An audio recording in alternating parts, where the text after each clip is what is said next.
ஜெபம் செய்வோம். எங்களை நேசிக்கிற எங்கள் அன்பின் தேவனே, நீ தந்த இந்த அருமையான நாளிற்காக உமக்கு நன்றி செலுத்துகிறோம் அப்பா. தேவரீர், இந்த நாள் வரையிலும் கடந்த வாரம் முழுவதிலும் எங்களோடு கூட இருந்து கண்மணி போல எங்களை பாதுகாத்து ஆசீர்வதித்து வழிநடத்தி வந்தீரே, அந்த கிருபைக்காக உம்முடைய இரக்கங்களுக்காக உமக்கு நன்றி செலுத்துகிறோம் அப்பா. இந்த ஞாயிற்றுக்கிழமை காலை வேளையிலே நாங்கள் திருச்சபையாக ஒன்று கூடி உம்முடைய சமூகத்திலே கூடி வரும்படியாக, உம்முடைய ஆலயத்திலிருந்து உம்மை துதித்து பாடும்படியாக, உம்மை நோக்கி எங்களுடைய வேண்டுதல்களையும் விண்ணப்பங்களையும் ஏறெடுக்கும்படியாக நீர் எங்களுக்கு கொடுத்திருக்கிற இந்த நேரத்திற்காக நன்றியப்பா. கூடி வந்திருக்கிற ஒவ்வொருவரையும் தேவரீர் கண்ணோக்கி பாரும். இந்த ஆராதனை வேலை எங்கள் ஒவ்வொருவருக்கும் ஆசீர்வாதமாக நீர் மாற்றித்தாரும். இந்த நாளிலும் கூட தேவ செய்தியை கொடுக்கும்படி வந்திருக்கிற அன்பு சகோதரர் திரு டேவிட் அவர்களை கூட தேவரி எடுத்து பயன்படுத்துங்கப்பா. இந்த ஆராதனை எங்கள் ஒவ்வொருவருக்கும் தேவரீர் ஆசீர்வாதமாக மாற்றித்தாரும். உம்முடைய பிரசன்னத்தினால் இந்த ஆராதனை நீர் நிறைத்தருளுமப்பா. வர தாமதப்படுகிற பிள்ளைகளை தேவரீர் சீக்கிரமாக அழைத்து வாரும். ஆலயத்தின் நன்மையினால் நாங்கள் ஒவ்வொருவரும் திருப்தியாக நீர் கிருபை செய்யும். எங்களோடு கூட இரும், எங்களை வழி நடத்தும். மீட்பர் இயேசுவின் மூலம் ஜெபிக்கிறோம் எங்கள் ஜீவனுள்ள நல்ல பிதாவே, ஆமேன். ஆராதனைக்கு ஆரம்பமாக யாவரும் எழுந்திருந்து கீதங்களும் கீர்த்தனைகளும் 30வது பாடல் பாடுவோம். எவ்வண்ணமாக கர்த்தரே உம்மை வணங்குவேன்.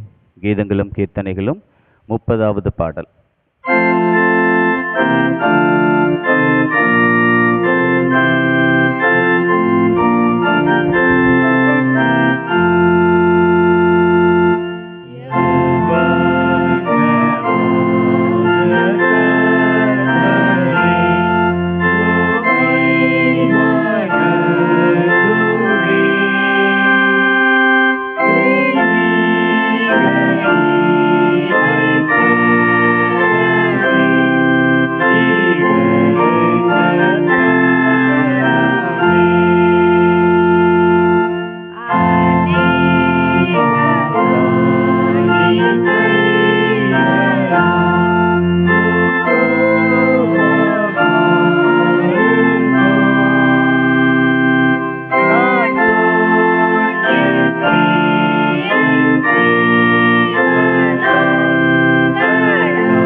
காலை ஜெப ஒழுங்கு. துன்மார்க்கன் தான் செய்த துன்மார்க்கத்தை விட்டு விலகி நியாயத்தையும் நீதியும் செய்வானேயாகில் அவன் தன் ஆத்துமாவை பிழைக்க பண்ணுவான். என் மீறுதல்களை நான் அறிந்திருக்கிறேன், என் பாவம் எப்பொழுதும் எனக்கு முன்பாக நிற்கிறது. தேவனுக்கு ஏற்கும் பலிகள் நொறுங்குண்ட ஆவிதான். தேவனே, நொறுங்குண்டதும் நறுங்குண்டதுமான இருதயத்தை நீர் புறக்கணியீர். கர்த்தாவே, ஜீவனுள்ள ஒருவனும் உமக்கு முன்பாக நீதிமான் அல்லாததினாலே அடியேனை நியாயந்திருக்க பிரவேசியாதேயும். நமக்கு பாவமில்லை என்போமானால் நம்மை நாமே வஞ்சிக்கிறவர்களாயிருப்போம். சத்தியம் நமக்குள் இராது. நம்முடைய பாவங்களை நாம் அறிக்கையிட்டால் பாவங்களை நமக்கு மன்னித்து எல்லா அநியாயத்தையும் நீக்கி நம்மை சுத்திகரிப்பதற்கு கர்த்தர் உண்மையும் நீதியும் உள்ளவராய் இருக்கிறார். ஜெபம் செய்வோம். பொதுவான பாவரிக்க ஜெபத்தை யாவரும் சேர்ந்து ஏறெடுப்போம். சர்வ வல்லமையும் மிகுந்த இரக்கமுள்ள பிதாவே,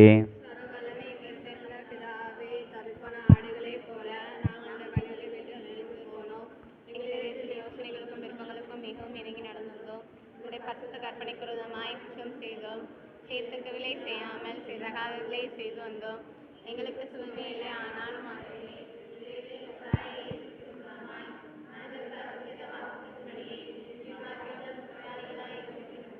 தப்பிதங்களை அறிக்கின்ற எங்கள் மேல் பொறுமையாயிரும். பாவங்கள் நிமித்தம் துக்கப்படுங்களை சீர்படுத்தும் மிகவும் இரக்கமுள்ள பிதாவே, இந்த பட்ட நாமத்திற்கு மகிமையுண்டாகும்படி நாங்கள் இனி தேவ பக்தியும் நீதியும் தெளிந்த புத்திகளாய் நடந்து வர இயேசு கிறிஸ்துவின் நிமித்தம் எங்கள் கிருபை செய்தருளும். ஆமேன். பரமண்டலங்களில் இருக்கிற உம்முடைய நாமம் பரிசுத்தப்படுவதாக, இந்த ராஜ்யம் வருவதாக, உம்முடைய சித்தம் பரமண்டலத்திலே செய்யப்படுகிறது போல பூமியிலேயும் செய்யப்படுவதாக.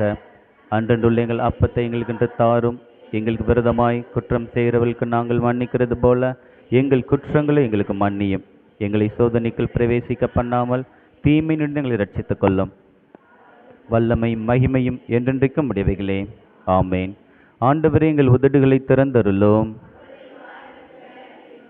தேவனே, எங்களை ரட்சிக்க விரைவாய் வாரும். பிதாவுக்கும் குமாரனுக்கும் பரிசுத்தாவிக்கும் மகிமை உண்டாவதாக. கர்த்தரை துதியுங்கள். 95ஆம் சங்கீதத்தை நாம் பாடலாக பாடுவோம். கர்த்தரை கம்பீரமாய் பாடி நம்முடைய இரட்சணிய கண்மலையை சங்கீதனம் பண்ண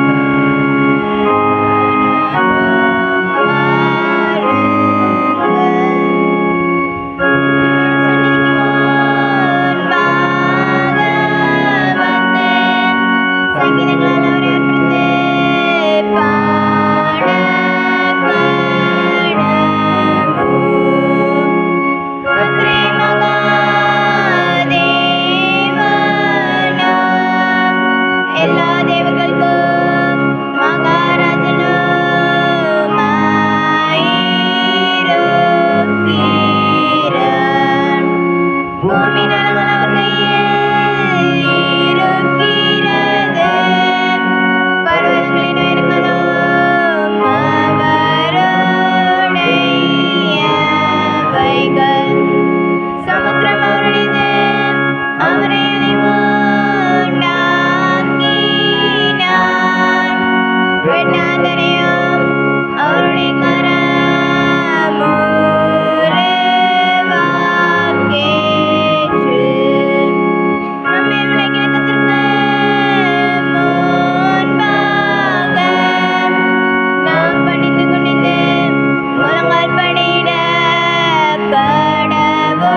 முறையாக வாசிக்கும்படியாக குறிக்கப்பட்ட சங்கீதம் 107.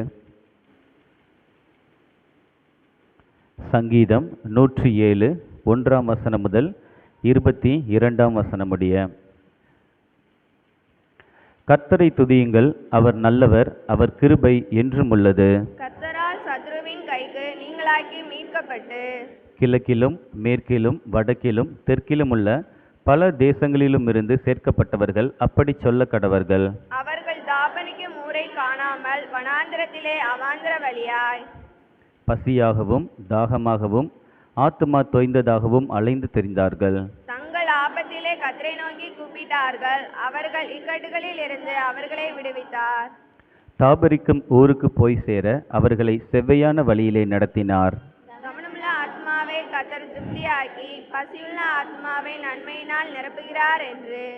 அவருடைய கிருபை நிமித்தமும் மனுபுத்திரருக்கு அவர் செய்கிற அதிசயங்களின் நிமித்தமும் அவரை துதிப்பார்களாக. தேவனுடைய வார்த்தைகளுக்கு விரோதமாய் கலகம் பண்ணி உன்னதமானவருடைய ஆலோசனையை அசட்டை பண்ணினவர்கள் அந்தகாரத்திலும் மரண இருளிலும் வைக்கப்பட்டிருந்து ஒடுக்கத்திலும் இரும்பிலும் கட்டுண்டு கிடந்தார்கள். அவர்களுடைய இருதயத்தை அவர் வருத்தத்தால் தாழ்த்தினார். சகாயர் இல்லாமல் விழுந்து போனார்கள். தங்கள் ஆபத்திலே கர்த்தரை நோக்கி கூப்பிட்டார்கள். அவர்கள் இக்கட்டுகளிலிருந்து அவர்களை நீங்களாக்கி ரட்சித்தார். அந்தகாரத்திலும் மரண இருளிலும் இருந்து அவர்களை வெளிப்பட பண்ணி அவர்கள் கட்டுகளை அறுத்தார். கர்த்தர் வெண்கல கதவுகளை உடைத்து இருப்பு தாழ்பால்களை முறித்தார் என்று. அவருடைய கிருபை நிமித்தமும் மனுபுத்திரருக்கு அவர் செய்கிற அதிசயங்களின் நிமித்தமும் அவரை துதிப்பார்களாக. நிர்மூடர் தங்கள் பாதக மார்க்கத்தாலும் தங்கள் அக்கிரமங்களாலும் நோய் கொண்டு ஒடுங்கி போகிறார்கள்.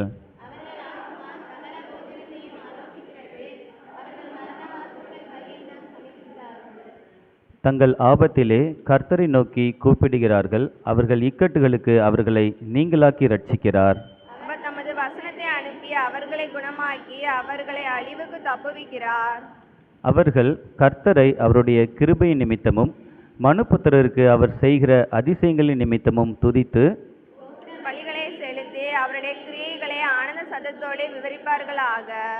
பிதாவுக்கோ குமாரனுக்கோ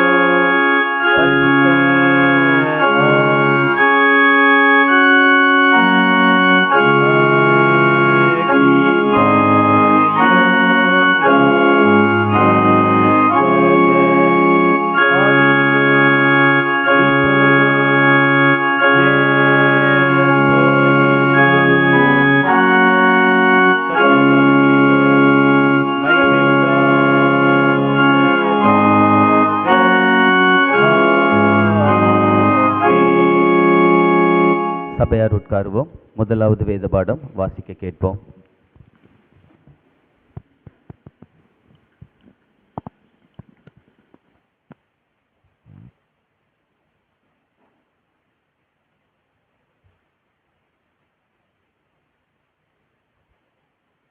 வாசிக்கும்படியாக குறிக்கப்பட்ட முதலாம் வேத பாடம் ரூத்தின் சரித்திரம் 1ஆம் அதிகாரம் 1ஆம் வசனம் முதல் 14ஆம் வசனம் வரை. ரூத் 1ஆம் அதிகாரம் 1ஆம் வசனம் முதல் 14ஆம் வசனம் வரை. நியாயாதிபதிகள் நியாயம் விசாரித்து வரும் நாட்களில் தேசத்திலே பஞ்சம் உண்டாயிற்று. அப்பொழுது யூதாவிலுள்ள பெத்லெகேம் ஊரானாகிய ஒரு மனுஷன் தன் மனைவியோடும் 2 குமாரரோடும் கூட மோவாப் தேசத்திலே போய் சஞ்சரித்தான். அந்த மனுஷனுடைய பேர் எலிமேலேக்கு, அவன் மனைவியின் பேர் நகோமி. அவனுடைய 2 குமாரரில் ஒருவன் பேர் மக்லோன், மற்றொருவன் பேர் கிலியோன். யூதாவில் உள்ள பெத்லெகேம் ஊராகிய எப்ராத்தாராகிய அவர்கள் மோவாப் தேசத்திற்கு போய் அங்கே இருந்து விட்டார்கள். நகோமியின் புருஷனாகிய எலிமெலேக்கு இறந்து போனான். அவளும் அவளுடைய 2 குமாரரும் மாத்திரம் இருந்தார்கள். இவர்கள் மோவாபியரில் பெண் கொண்டார்கள். அவர்களில் ஒருத்தி பேர் ஓர்பாள், மற்றவள் பேர் ரூத். அங்கே ஏறக்குறைய 10 வருஷம் வாசம் பண்ணினார்கள். பின்பு மக்லோன் கிலியோன் என்னும் அவர்கள் இருவரும் இறந்து போனார்கள். அந்த ஸ்திரீ தன் குமாரர் இருவரையும் தன் புருஷனையும் இழந்து தனித்தவனாளால். கர்த்தர் தம்முடைய ஜனங்களை சந்தித்து அவர்களுக்கு ஆகாரம் அருளினார் என்று அவள் மோவாப் தேசத்திலே கேள்விப்பட்டு தன் மருமக்களோடே கூட மோவாப் தேசத்திலிருந்து திரும்பி வரும்படி எழுந்து தன் 2 மருமக்களோடே கூட தான் இருந்த ஸ்தனத்தை விட்டு புறப்பட்டாள். யூதா தேசத்திற்கு திரும்பி போக அவர்கள் வழி நடக்கையில் நகோமி தன் 2 மருமக்களையும் நோக்கி, நீங்கள் இருவரும் உங்கள் தாய் வீட்டுக்கு திரும்பி போங்கள். மரித்து போனவர்களுக்கும் எனக்கும் நீங்கள் தயை செய்தது போல கர்த்தர் உங்களுக்கும் தயை செய்வாராக. கர்த்தர் உங்கள் இருவருக்கும் வாய்க்கும் புருஷனுடைய வீட்டிலே நீங்கள் சுகமாய் வாழ்ந்திருக்க செய்வாராக என்று சொல்லி அவர்களை முத்தமிட்டாள். அப்பொழுது அவர்கள் சத்தமிட்டு அழுது அவளை பார்த்து, உம்முடைய ஜனத்தண்டைக்கு உம்முடன் கூட வருவோம் என்றார்கள். அதற்கு நகோமி, என் மக்களே, நீங்கள் திரும்பி போங்கள். என்னோட ஏன் வருகிறீர்கள்? உங்களுக்கு புருஷராகும்படிக்கு இனிமேல் என் கர்ப்பத்திலே எனக்கு பிள்ளைகள் உண்டாகுமோ? என் மக்களே, திரும்பி போங்கள். நான் வயது சென்றவள், ஒரு புருஷனுடன் வாழத்தக்கவள் அல்ல. அப்படிப்பட்ட நம்பிக்கை எனக்கு உண்டாயிருந்து நான் இன்று இரவில் ஒரு புருஷனுக்கு வாழ்க்கைப்பட்டு பிள்ளைகளை பெற்றாலும் அவர்களும் பெரியவர்களாகும் மட்டும் புருஷருக்கு வாழ்க்கைப்படாதபடிக்கு நீங்கள் பொறுத்திருப்பீர்களோ? அது கூடாது. என் மக்களே, கர்த்தருடைய கை எனக்கு விரோதமாய் இருக்கிறதுனால் உங்கள் நிமித்தம் எனக்கு மிகுந்த விசனம் இருக்கிறது என்றாள். அப்பொழுது அவர்கள் சத்தமிட்டு அதிகமாய் அழுதார்கள். ஓர்பாள் தன் மாமியை முத்தமிட்டு போனாள். ரூத்தோ அவளை விடாமல் பற்றி கொண்டாள் என்பது வாசிக்கும்படியாக குறிக்கப்பட்ட 1ஆம் வேத பாடம் வாசித்தாயிற்று.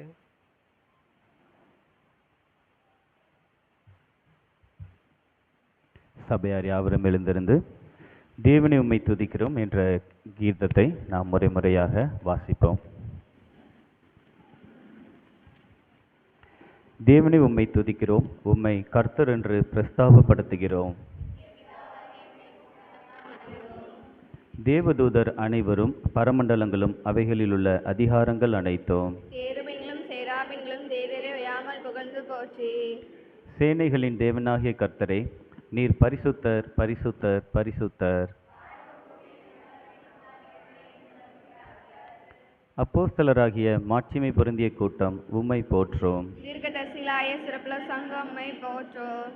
இரத்த சாட்சிகளாகிய தைரிய சேனை உம்மை போற்றும். அளவிலாத மகத்துவமுள்ள பிதாவாகிய தேவரீரையும் வணங்கப்படத்தக்க மெய்யான உம்முடைய ஒரே குமாரனையும் தேச்சரவாளாகிய பரிசுத்த ஆவியையும் உலகமெங்குமுள்ள பரிசுத்த சபை பிரஸ்தாபப்படுத்தும். கிறிஸ்துவே தேவரின் மகிமையின் ராஜா. நீரே பிதாவினுடைய நித்திய சுதன். நீர் மனித ரட்சிக்க ஏற்பட்ட பொழுது கன்னியாஸ்திரியின் கர்ப்பத்தை அருவருக்கவில்லை. நீர் மரணத்தின் கொடுமையை வென்று விசுவாசிகள் எல்லாருக்கும் மோட்ச ராஜ்யத்தை திறந்தீர். நீர் பிதாவின் மகிமையிலே தேவனுடைய வலது பாரசில் வீற்றிருக்கிறீர். நீர் எங்களுக்கு நியாயாதிபதியாக வருவீர் என்று விசுவாசிக்கிறோம். உமது விளையாட்டால் மீட்டு கொண்டு வந்த அடியாருக்கு சகாயம் செய்ய வேண்டிக் கொள்கிறோம். எங்களை நித்திய மகிமையிலே உம்முடைய பரிசுத்தவான்களோடே சேர்த்து கொள்ளும். கர்த்தாவே, உமது ஜனத்தை ரட்சித்து இந்த சுதந்திரத்தை ஆசீர்வதியும். அவர்களை ஆண்டு கொண்டு என்றென்றைக்கும் உயர்த்தி அருளும். தினம் தினம் உம்மை ஸ்தோத்திரிக்கிறோம். எப்பொழுதும் சதா காலங்களிலும் உமது நாமத்தை வணங்குகிறோம். ஆண்டவரே, இந்த நாளில் பாவம் செய்யாதபடி எங்களை காத்தருளும். கர்த்தாவே, எங்களுக்கு இறங்கும், எங்களுக்கு இறங்கும். கர்த்தாவே, நாங்கள் உம்மை நம்பியிருக்கிறதால் உமது கிருபை எங்கள் மேல் இருப்பதாக. கர்த்தாவே, உம்மையே நம்பியிருக்கிறேன், நான் ஒரு காலம் கலங்காதபடி செய்யும். சபையார் உட்காருவோம். 2ஆம் வேத பாடம் வாசிக்க கேட்போம்.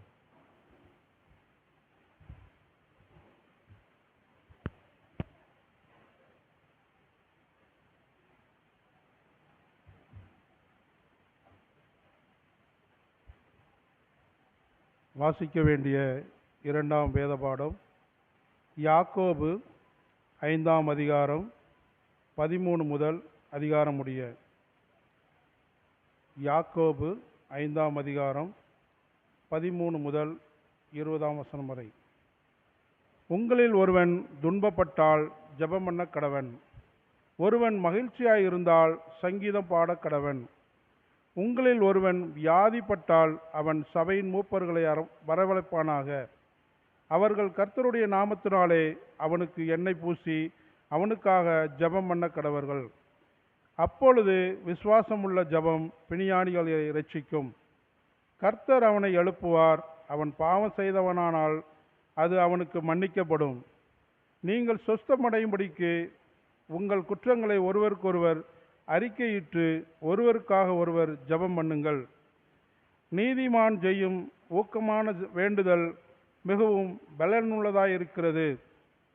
எலியா என்பவன் நம்மைப் போல பாடுள்ள மனுஷனாயிருந்தும் மழை பெய்யாதபடிக்கு கருத்தாய் ஜெபம் பண்ணினான். அப்பொழுது 3 வருஷமும் 6 மாதமும் பூமியின் மேல் மழை பெய்யவில்லை. மறுபடியும் ஜெபம் பண்ணினான். அப்பொழுது வானம் மழையை பொழிந்தது, பூமி தன் பலனை தந்தது. சகோதரரே, உங்களில் ஒருவன் சத்தியத்தை விட்டு விலகி மோசம் போகும்போது மற்றொருவன் அவனை திருப்பினால், தப்பிப்போன மார்க்கத்தினின்று பாவியை திருப்புகிறவன் ஒரு ஆத்துமாவை மரணத்தினின்று ரட்சித்து திரளான பாவங்களை மூடுவான் என்று அறிய கடவன். வாசிக்க வேண்டிய 2ஆம் வேத பாடம் வாசித்தாயிற்று.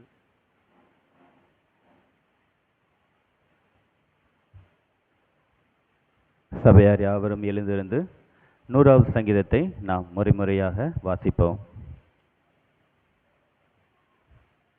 பூமியின் குடிகளே, எல்லாரும் கர்த்தரை கெம்பீரமாய் பாடுங்கள்.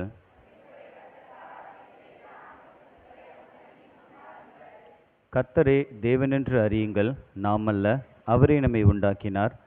நாம் அவர் ஜனங்களும் அவர் மேய்ச்சலின் ஆடுகளுமாய் இருக்கிறோம்.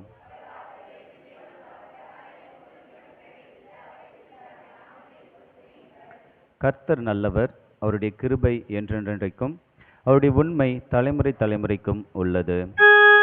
பிதாவுக்கும் குமாரனுக்கும் பரிசுத்த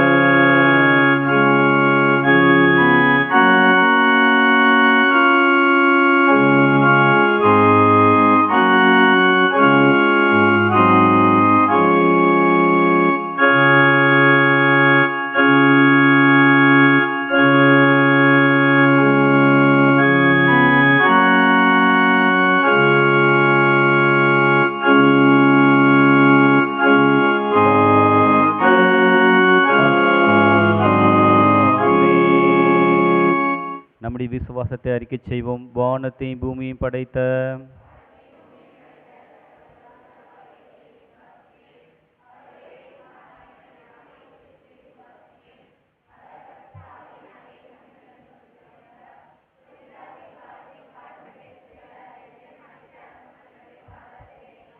மூன்றாம் நாள் மரித்தோர்த்திலிருந்து எழுந்தருளினார். பரமண்டலத்துக்கு ஏறி சர்வ வல்லமையுள்ள பிதாவாகிய தேவனுடைய வலதுபார்சை வீற்றிருக்கிறார். அவ்விடத்திலிருந்து எல்லோரையும் மரித்தோரையும் நியாயத்துக்கு வருவார்.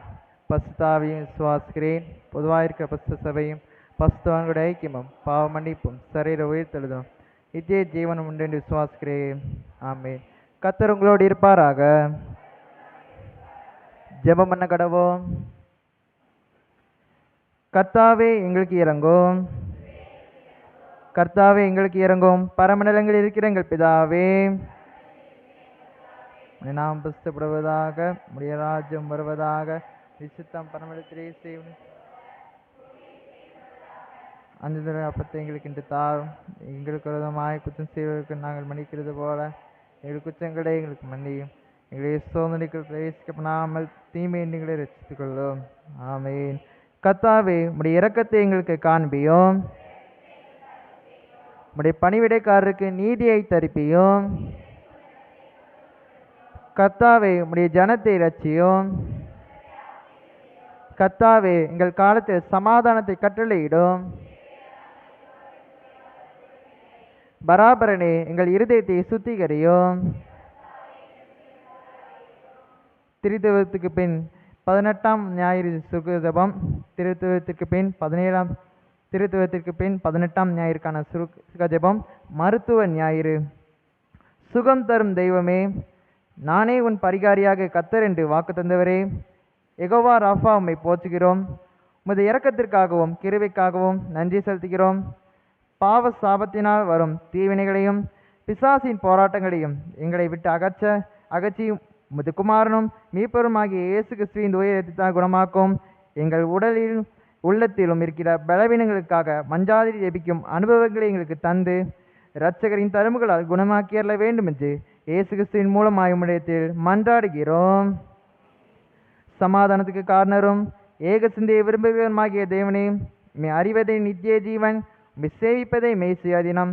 தேவரீரை தஞ்சமாக கொண்டிருக்கிற உமது அடியாராகிய நாங்கள் எந்த விரோதிகளுடைய வல்லமைக்கும் பயப்படாதிருக்கும்படியாக எங்கள் சத்துருக்கள் செய்கிற எல்லா பிரயத்தனங்களிலும் நின்று எங்கள் கர்த்தராகிய இயேசு கிறிஸ்துவின் வல்லமையினால் எங்களை காப்பாற்றி அருளும். சர்வ வல்லமையுள்ள நித்திய தேவனே, இந்நாள் வரையும் எங்களை சுகமாய் நடத்தி வந்த எங்கள் பரமபிதாவாகிய கர்த்தாவே, இந்நாளிலும் உமது மிகுந்த வல்லமையால் எங்களை காப்பாற்றி நாங்கள் யாதொரு பாவத்துக்கு உட்படாமலும் எவ்விதமான மோசத்திலும் அகப்படாமலும் உமது பார்வைக்கு நீதியாய் இருக்கிறதை எப்பொழுதும் செய்கிறதற்கு நாங்கள் செய்கிற எல்லாவற்றையும் உம்முடைய ஆளுகையினாலே நடத்தியறல வேண்டும் என்று எங்கள் கர்த்தராகிய இயேசு கிறிஸ்துவின் மூலமாய் வேண்டிக் கொள்கிறோம். மகாதிசயங்களை செய்கிற சர்வ வல்லமையுள்ள நித்திய தேவனே, எங்கள் பேராயர் மேலும் ஆயர் மேலும் சபை ஊழியர்கள் மேலும் அவர்கள் விசாரணைக்கு ஒப்புவிக்கப்பட்ட எல்லா சபைகள் மேலும் ஆரோக்கியம் தருகிற உம்முடைய கிருபையுள்ள ஆவியை அனுப்பி அவர்கள் உமக்கு உத்தம பிரியமானவர்களாய் நடக்கும்படி உமது ஆசீர்வாதமாகிய பணி அவர்கள் மேல் ஓயாமல் பெய்ய செய்தருளும். கர்த்தாவே, எங்கள் காரிய கர்த்தரும் மத்தியஸ்தருமாகிய இயேசு கிறிஸ்துவுக்கு மகிமை உண்டாக இதை கட்டளையிட்டருளும். யாவரும் சேர்ந்து பொதுவான ஸ்தோத்திரத்தை ஏறெடுப்போம். சர்வ வல்லமையுள்ள தேவனே, அப்பாத்திரமான உமது அடியாராகிய எங்களுக்கும் மற்றெல்லா மனிதருக்கும் மனிதர்கள் செய்த பற்பல கிருபைக்காகவும்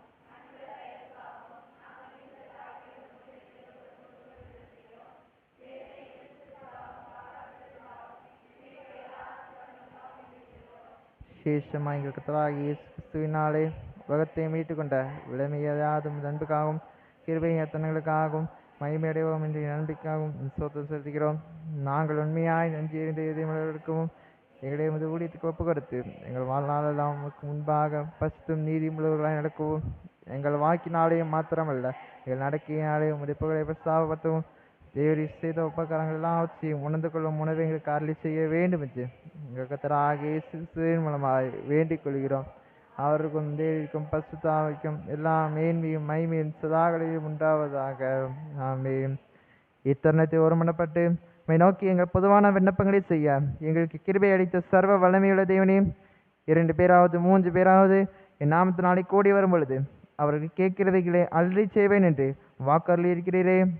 கர்த்தாவே, உமது அடியாராகி எங்களுக்கு வேண்டிய நன்மைகள் உண்டாக எங்கள் விருப்பங்களையும் வேண்டுதல்களையும் இப்பொழுது நிறைவேற்றி இம்மையிலே உடைய சத்தியத்தை அறிகிற அறிவையும் மறுமையிலே நித்திய ஜீவனையும் எங்களுக்கு கட்டளையிட்டர்லோம்.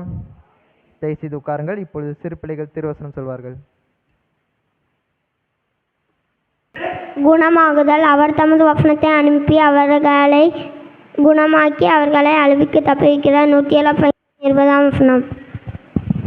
தலைப்பு குணமாகுதல். அவர் தமது வசனத்தை அனுப்பி அவர்களை குணமாக்கி அவர்களை அழிவுக்கு தப்புவிக்கிறார்.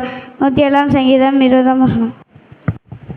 அவர் தமது வசனத்தை அனுப்பி அவர்களை குணமாக்கி அவர்களை அழிவுக்கு தப்புவிக்கிறார். 107 சங்கீதம் 20 வசனம். கர்த்தர் எக்காலத்தையும் சோசிப்பேன்.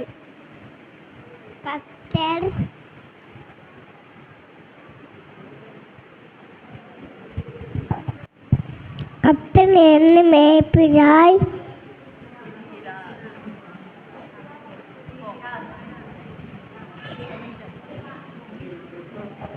குணமாக்குதல். அவர் தமது வசனத்தை அனுப்பி அவர்களை குணமாக்கி அவர்களை அழிவுக்கு தப்புவிக்கிறார். 107 சங்கீதம் 20 வசனம். அவர் தமது வசனத்தை அனுப்பி அவர்களை குணமாக்கி அவர்களை அழிவுக்கு தப்புவிக்கிறார். 107 சங்கீதம் 20 வசனம்.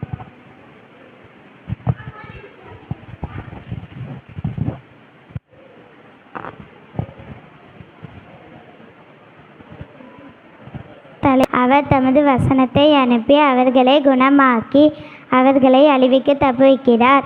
107 சங்கீதம் 20 வசனம். தலைப்பு குணமாக்குதல். அவர் தமது வசனத்தை அனுப்பி அவர்களை குணமாக்கி அவர்களை அழிவுக்கு தப்புவிக்கிறார். 107 சங்கீதம் 2 தலைப்பு குணமாக்குதல். அவர் தமது வசனத்தை அனுப்பி அவர்களை குணமாக்கி அவர்களை அழிவுக்கு தப்புவிப்பார். சங்கீதம் 107 சங்கீதம் 20 தலைப்பு குணமாக்குதல். அவர் தனது வசனங்களை அனுப்பி அவர்களை குணமாக்கி அவர்களை அழிவுக்கு தப்பிக்கிறார். 107 சங்கீதம் 20 அவர் தமது வசனத்தை அன்பில் அனுப்பி அவர்களை குணமாக்கி அவர்களை அறிவித்து தப்புவிப்பார். சங்கீதம் 107 அதிகாரம் 20 தலைப்பு குணமாகுதல். அவர் தமது வசனத்தை அனுப்பி அவர்களை குணமாக்கி அவர்களை அழிவுக்கு தப்புவிக்கிறார். சங்கீதம் 107:20. Healing, he sent out his word and healed them and delivered them from his destruction. Psalm 107:20. தலைப்பு குணமாகுதல். அவர் தமது வசனத்தை அனுப்பி அவர்களை குணமாக்கி அவர்களை அழிவுக்கு தப்புவிக்கிறார். 107 சங்கீதம் 20 Healing, he sent out his word and healed them and delivered them from the destruction. Psalm 107:20. வசனத்தை எடுத்து வைத்துக் கொள்ளலாம். சங்கீதம் 107:20. தலைப்பு குணமாகுதல். சேர்ந்து வாசிக்கலாம். அவர் தமது வசனத்தை அனுப்பி அவர்களை குணமாக்கி அவர்களை அழிவுக்கு தப்புவிக்கிறார். கர்த்தருடைய பரிசுத்த நாமத்திற்கு மகிமை உண்டாவதாக. சபை மக்களுக்கு கொடுக்க வேண்டிய ஒரு சில அறிவிப்புகள். வருகிற வெள்ளிக்கிழமை 17ஆம் தேதி நம்முடைய ஆலய பிரதிஷ்டை நாள். அந்த நாளிலும் மாலை 7:30 மணிக்கு பரிசுத்த திருவிருந்து ஆராதனை நடைபெறும். அந்த திருவிருந்து ஆராதனையிலே சபை மக்கள் யாவரும் உற்சாகமாக கலந்து கொள்ளும்படி உங்களை அன்போடு கேட்டுக்கொள்கிறேன். ஞாயிற்றுக்கிழமை ஆராதனைக்கு எப்படி எல்லாரும் வரீங்களோ அதே மாதிரி வெள்ளிக்கிழமை மாலை வந்துடலாம்ல. ஏன்னா ஒரு நிறைய நெருக்கடிகளுக்கு மத்தியில் குருவானவர்கிட்ட நம்ம நேரில் பேசி, ஐயா இந்த நாளில் நாங்கள் என்ன செய்யணும், நிச்சயமாக ஆலயத்துக்கு போகணும், எங்கள் ஆலயம் கட்டப்பட்ட அந்த நாள், பிரதிஷ்டை பண்ணப்பட்ட நாளில் நாங்கள் சபையாக கூடி ஒரு நற்கருணை ஆராதனையில் கலந்து கொள்ளணும் அப்படின்ட்டு கேட்டு நம்ம இதை என்ன செஞ்சுருக்கோம், ஒழுங்குபடுத்தியிருக்கிறோம். அந்த நாளில் நம்ம எல்லாருமே வந்தால் தான் எப்படி இருக்கும், நல்லா இருக்கும். கர்த்தருடைய நாமமும் மகிமைப்படும், நமக்கும் கூட அது ஆசீர்வாதமாக அமையும். யாரும் மறந்து விடாதீங்க. வருகிற 17ஆம் தேதி வெள்ளிக்கிழமை மாலை 7:30 மணிக்கு, சரியா, வழக்கமாக நடக்கிற 7 இல்லை 7:30 மணிக்கு எல்லாரும் பணிகளை முடிச்சுட்டு என்ன செஞ்சிடலாம், வந்துடலாம். தயவு செய்து யாவரும் கலந்து கொள்ளும்படி உங்களை அன்போடு கேட்டுக்கொள்கிறேன். ஏற்கனவே அறிவிப்பு கொடுத்தது போல பாவூர் சத்திரம் மேற்கு சேகரத்திற்காக அவர்கள் ஒரு புதிய ஆலயம் கட்ட இடம் வாங்க முயற்சிக்கிறார்கள். அதற்காக குழுக்கள் பரிசு மூலமாக காணிக்கைகளை சேகரித்து கொண்டு வருகிறார்கள். குழுக்கள் நாள் வருகிற ஞாயிற்றுக்கிழமை 19ஆம் தேதி வருகிற ஞாயிற்றுக்கிழமை. இன்னும் ஒரு 3 கூப்பன் மாத்திரம் இருக்கிறது. உங்களில் யாராவது ஏவப்பட்டால் காணிக்கையாக 100 ரூபாய் கொடுத்து இந்த குழுக்களிலே நீங்களும் கலந்து கொள்ளும்படி உங்களை அன்போடு கேட்டுக்கொள்கிறேன். IMS மூலமாக நமக்கு ஒரு சிறப்பான வாலிபர் கூடுகை ஏற்பாடு செய்யப்பட்டுள்ளது. வருகிற சனிக்கிழமை அக்டோபர் 18ஆம் தேதி காலை 9 மணி முதல் மாலை 4:30 மணி வரை நடைபெறுகிற இடம் நம்முடைய ஜெபமலை வளாகத்தில் வைத்து இந்த வாலிபர் கூடுகை நடைபெறுகிறது. இதில் கலந்து கொள்கிறவர்கள் தயவுசெய்து தங்களுடைய பெயர்களை கொடுக்கும்படி உங்களை அன்போடு கேட்டுக்கொள்கிறேன். போக்குவரத்து வசதி குறித்ததான காரியங்கள் சேகரத்திலிருந்து ஒழுங்கு செய்யப்படும் என்று நினைக்கிறேன். உங்களுடைய பெயர்களை கொடுத்தால் அதற்கான காரியங்களை குறித்து உங்களுக்கு நான் சொல்வதற்கு நன்றாக இருக்கும். அதே அக்டோபர் 18ஆம் தேதி காலை 9 மணி முதல் மதியம் 1 மணி வரை தென்மேற்கு சபை மன்ற ஆண்கள் மாநாடு நடைபெறுகிறது. தூய மார்க்க ஆலயம் இடையன்குளம் பகுதியிலே வைத்து ஆண்கள் யாவரும் அந்த மாநாட்டிலும் உற்சாகமாக கலந்து கொள்ளும்படி உங்களை அன்போடு கேட்டுக்கொள்கிறேன். அடுத்த வாரம் 19ஆம் தேதி நமக்கு ஆண்கள் ஞாயிறாக அனுசரிக்க இருக்கிறோம். ஏற்கனவே அறிவிப்பு கொடுத்திருக்கிறோம். ஆண்கள் நிறைய பேர் உற்சாகமாக அந்த காரியங்களிலே ஈடுபட்டு வருகிறீர்கள். இந்த நாளிலும் கூட ஆலய ஆராதனை முடிந்தவுடன் ஒரு சிறிய ஒரு பயிற்சி மாதிரி அந்த பாடல்களை பாடல்களை பாடுவதற்காக யார் என்னென்ன காரியங்களை செய்யலாம் என்பதை நாம் ஒழுங்குபடுத்திக் கொள்வதற்காக ஒரு சிறு கூடுகை ஆயத்தப்படுத்தி இருக்கிறோம். சபையின் ஆண்கள் யாவரும் தயவு செய்து ஆராதனை முடிந்தவுடன் அமர்ந்திருக்கும்படி உங்களை அன்போடு கேட்டுக்கொள்கிறேன். கொஞ்ச நேரம் தான், ஒரு 10-15 நிமிஷத்தில் நாம் முடிச்சிடலாம். கடந்த வாரத்திலிருந்து பெண்கள் கூடுகை நாம் ஆரம்பிக்க முயற்சி பண்ணியிருந்தோம். வாலிப பெண்கள் கூடுகை, பெண்களில் வாலிப பெண்களுக்காக. அதில் யார் கலந்து கொள்ளலாம் அப்படின்னு பார்த்தோம் அப்படின்னா 13 வயதிற்கு மேற்பட்ட எல்லா பெண் குழந்தைகளும் கலந்து கொள்ளலாம். டீனேஜ்னு சொல்லுவோம்ல, டீனேஜுக்கு வந்த எல்லா பெண் குழந்தைகளும் கலந்து கொள்ளலாம். ஞாயிற்றுக்கிழமை மாலை ஆராதனை முடிந்தவுடன் அந்த வாலிப பெண்கள் கூடுகை நடைபெறும். வாலிப பெண்களுக்கு மாத்திரமான கூடுகை இது. வாலிப பையங்களுக்கு வருகிற நாட்களில் நாம் தனியாக ஆரம்பிக்கதாக திட்டம் இருக்கிறது. கடந்த வாரம் யாரெல்லாம் வந்திருந்தீங்க? வாலிப பெண்கள் எத்தனை பேர் வந்திருந்தீங்க? ஒரே ஒரு கிளாஸ் எடுக்கிறவங்களுக்கு மட்டும் வந்திருந்தாங்க. வாலிப பெண்கள் கூடுகையை நடத்துறதுக்காக வந்திருந்தாங்க. பிள்ளைங்க யாரும் வரல. ஒருவேளை மறந்துருப்பீங்க, இல்லை துவக்கம் இப்போ தான் ஆரம்பிக்கும் அப்படிங்கிறதுனால நடக்குமோ நடக்காதோ அப்படின்னு என்ன செய்யலாம், யோசிக்கலாம். அந்த கேள்விகள் இருக்கலாம். தயவு செய்து என்ன செய்யுங்க, இன்று மாலை ஆராதனை முடிந்தவுடன் எப்படியோ ஒரு 7:25 இல்லை 7:30 இருக்கும். நீங்கள் முடிஞ்சால் மாலை ஆராதனை கூட வாங்க. ஆராதனை முடிந்தவுடன் தொடர்ந்து என்ன செய்யலாம், அந்த வாலிப பெண்கள் கூடுகையிலே கலந்து கொள்ளலாம். பெற்றோர்கள் தயவு செய்து என்ன செய்யுங்க, உங்களுடைய குழந்தைகளை உற்சாகமாக இதற்கு அனுப்பி வைக்கும்படி அன்போடு கேட்டுக்கொள்கிறேன். வீட்டில் என்ன செய்யாதீங்க. ஒரு சில கருத்துக்கள் நான் கேள்விப்பட்டேன், எல்லாரும் சேர்ந்து பண்ணுறது விரும்பலை அப்படின்னு சொல்லி. அதனால் இப்போ நம்ம என்ன செய்ய போகிறோம், வாலிப பெண்களுக்கு மாத்திரம்தான் செய்ய போகிறோம். சரிங்களா? வாலிப ஆண்களுக்கு நம்ம வருகிற நாட்களில் மறுபடியும் தொடங்குவோம். தயவு செய்து பெற்றோர்கள் உங்களுடைய குழந்தைகளை அனுப்பும்படி உங்களை அன்போடு கேட்டுக்கொள்கிறேன். வருகிற வாரம் நமக்கு சுவிசேஷ வாரமாக நாம் அனுசரிக்க இருக்கிறோம். 19ஆம் தேதி முதல் 25ஆம் தேதி வரை செவல் சபையோடு சேர்ந்து நாம் சுவிசேஷம் செல்வதற்காக அருகிலுள்ள கிராமங்களுக்கும் வீடுகளுக்கும் செல்ல இருக்கிறோம். அதில் கலந்து கொள்ள விரும்புகிறவர்கள் தங்களுடைய பெயர்களை கொடுக்கும்படி உங்களை அன்போடு கேட்டுக்கொள்கிறேன். அதனைத் தொடர்ந்து 26ஆம் தேதி 4வது ஞாயிற்றுக்கிழமை அன்று நாம் சேகரமாக அனைவரும் குற்றாலத்திற்கு செல்ல இருக்கிறோம் எக்கால பண்டிகைக்காக.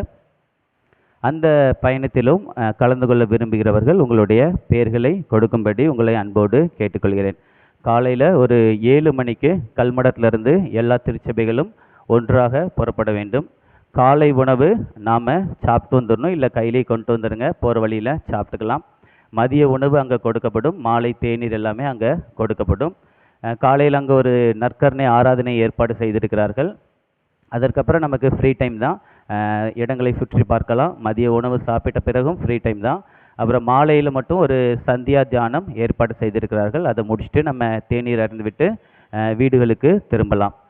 இதற்காக எவ்வளவு செலவாகும் அப்படிங்கிறத கணக்கிட்டு வருகிறார்கள். எத்தனை பேர் கொடுக்குறோம், எத்தனை வேன் ஏற்பாடு செய்ய போகிறோம் அப்படிங்கிறத பொறுத்து தொகை சற்று மாறுபடலாம். குறைந்தபட்சம் 100 ரூபாய் இருக்கலாம், அதிகபட்சம் 200 ரூபாய், இல்லை கொஞ்சம் கூடலாம் அப்படிங்கிற மாதிரி திட்டமிட்டு இருக்கிறார்கள். கரெக்டாக எத்தனை பேர் எத்தனை வேன் அப்படிங்கிறது நமக்கு தெரிஞ்சிடுச்சு அப்படின்னா ஒரு ஆளுக்கு எவ்வளோ செலவாகும் என்பதை மிகவும் சரியாக சொல்லிவிடலாம். இந்த காரியங்களை உங்கள் யாவரும் மனதிலே வைத்து அதற்காக உற்சாகமாக செயல்படும்படி உங்களை அன்போடு கேட்டுக்கொள்கிறேன். இந்த நாளிலும் கூட போலியோ சொட்டு மருந்து நமக்கு அருகிலுள்ள ஆரம்ப பள்ளியிலே வைத்து கொடுக்கிறார்கள். பிள்ளைகள் யாவருக்கும் போலியோ சொட்டு மருந்து கொடுக்கும்படி உங்களை அன்போடு கேட்டுக்கொள்கிறேன். அருகிலுள்ள வீடுகளில் உள்ளவங்களுக்கும் தயவு செய்து இந்த செய்தியை சொல்லிவிடுங்கள். போலியோ சொட்டு மருந்து நம்ம ஆரம்ப பள்ளியில் வச்சு கொடுத்துக்கிட்டு இருக்கிறாங்க. இந்த நாளிலும் கூட கர்த்தருடைய வார்த்தையை நமக்கு வழங்கும்படி, தேவ செய்தி கொடுக்கும்படி கரிசலை சொந்த ஊராக கொண்ட திரு ஸ்ரீ டேவிட் அவர்கள் வந்திருக்கிறார்கள். அவர்கள் மும்பையிலே பணி செய்து வருகிறார்கள் ரயில்வேல. இந்த நாளிலும் அவர்கள் நம்மத்திலே வந்திருப்பது தேவனுடைய கிருபை. அவர்களை தாமே திருச்சபையின் சார்பிலே அன்போடு வாழ்த்தி வரவேற்கிறேன். பாடல் வேலைக்கு பின்னதாக பாடல் வேலைக்கு பின்பதாக கர்த்தருடைய வார்த்தையை அவர்கள் பகிர்ந்து கொள்வார்கள். இந்த வேலையிலாம் ஒரே ஒரு காரியத்தை மாத்திரம் சொல்ல விரும்புகிறேன். அவர்கள் ஆல்ரெடி ஒரு வேலை செய்கிறாங்க. இப்போ ஊருக்கு வந்திருக்கீங்க, அப்படி தானே? ஊருக்கு வந்திருக்காங்க. வந்திருக்க இடத்துல நம்முடைய திருச்சபைக்கு எதற்காக வந்திருக்காங்க? செய்தி கொடுக்க. எதுக்காக இதை செய்யணும்? அவங்க வந்தது அங்கேருந்து சொக்கலிங்கபுரத்துக்கு செய்தி கொடுக்க வந்தாங்களா? நாம் ட்ராவல் டிக்கெட் கொடுத்து எல்லாம் கொடுத்து கூப்பிட்டோமா? இல்லை. ஏன் அப்படின்னா கர்த்தருடைய பிள்ளைகளுக்கு என்ன இருக்கும்? ஒரு வாஞ்சை இருக்கும். எங்கே போனாலும் என்ன செஞ்சிடணும்? கர்த்தருடைய வார்த்தையை 4 பேருக்கு சொல்லிடணும் அப்படிங்கிற ஒரு ஏக்கம் இருக்கும். அந்த ஏக்கம் யாருக்கெல்லாம் இருக்கணும்? திருச்சபையில் உள்ள எல்லாருக்கும் இருக்கணும். ஒரு சில வேளைகளில் நமக்கு ஏக்கம் இருக்கும், ஆனால் என்ன கிடைக்காது? வாய்ப்பு கிடைக்காது. பல வேலைகளில் கிடைக்காது. நம்முடைய திருச்சபையில் யாருக்காவது வாய்ப்பு மறுக்கப்படுதா? நான் எல்லாருக்கும் வாய்ப்பு கொடுக்க ஆயத்தமாக இருக்கிறேன். ஆனால் நீங்கள் என்ன செய்யணும்? என்ன செய்யணும்? இதே மாதிரி அமைதியாக இருக்கணும், அப்படி தானே? கொஞ்சம் யோசிச்சு பாருங்கள், சரிங்களா? மும்பையிலிருந்து தன்னுடைய சுய வேலைக்காக வந்திருக்கிற ஒருத்தங்க கர்த்தருடைய வார்த்தையை பகிர்ந்து கொள்றதுல எவ்வளோ ஆர்வமாக இருக்கிறாங்க. வேத வசனத்தை போதிக்கணும், நம்ம தெரிஞ்சுக்கிட்ட காரியங்களை மற்றவங்களுக்கு எப்படியாவது சொல்லிடணும் அப்படிங்கிறதுல அவ்வளோ வாஞ்சியோடு வந்திருக்காங்க. நம்முடைய திருச்சபையில் பெரியவங்க நிறைய பேர் இருக்கிறீங்க. வேதத்தை எத்தனை வருஷமாக படிச்சுக்கிட்டு இருப்பீங்க? பல ஆண்டுகளாக படிச்சுக்கிட்டு இருக்கிறோம். நிறைய ஆசிரியர்கள்லாம் இருக்கிறீங்க. போதிக்கிறதே என்னவா வேலைச்சிருக்கீங்க? வேலையை வச்சுருக்கிறவங்க நிறைய பேர் இருக்கீங்க. நீங்கள் என்ன செய்யணும்? வேதத்தையும் மற்றவர்களுக்கு கற்றுக் கொடுக்கணும். தேவன் அப்போது நம்மளை என்ன செய்வார்? நிச்சயமாக இன்னும் அதிகமாக வேத அறிவில் நம்மளை வளர்த்து தருவார். உலகத்திலும் கூட நம்மளை என்ன செய்வார்? அதிகமாய் ஆசீர்வதிப்பார். இதை தேவரீர் பிள்ளைகள் யாவரும் தயவு செய்து இதில் கவனத்தில் கொள்ளும்படி உங்களை அன்போடு கேட்டுக்கொள்கிறேன். இந்த வெளியிலும் கூட யாவரும் எழுந்திருந்து கீதங்களும் கீர்த்தனைகளும் 303வது பாடல் பாடுவோம். தெய்வாவி மனவாசராய். கீதங்களும் கீர்த்தனைகளும் 303வது பாடல்.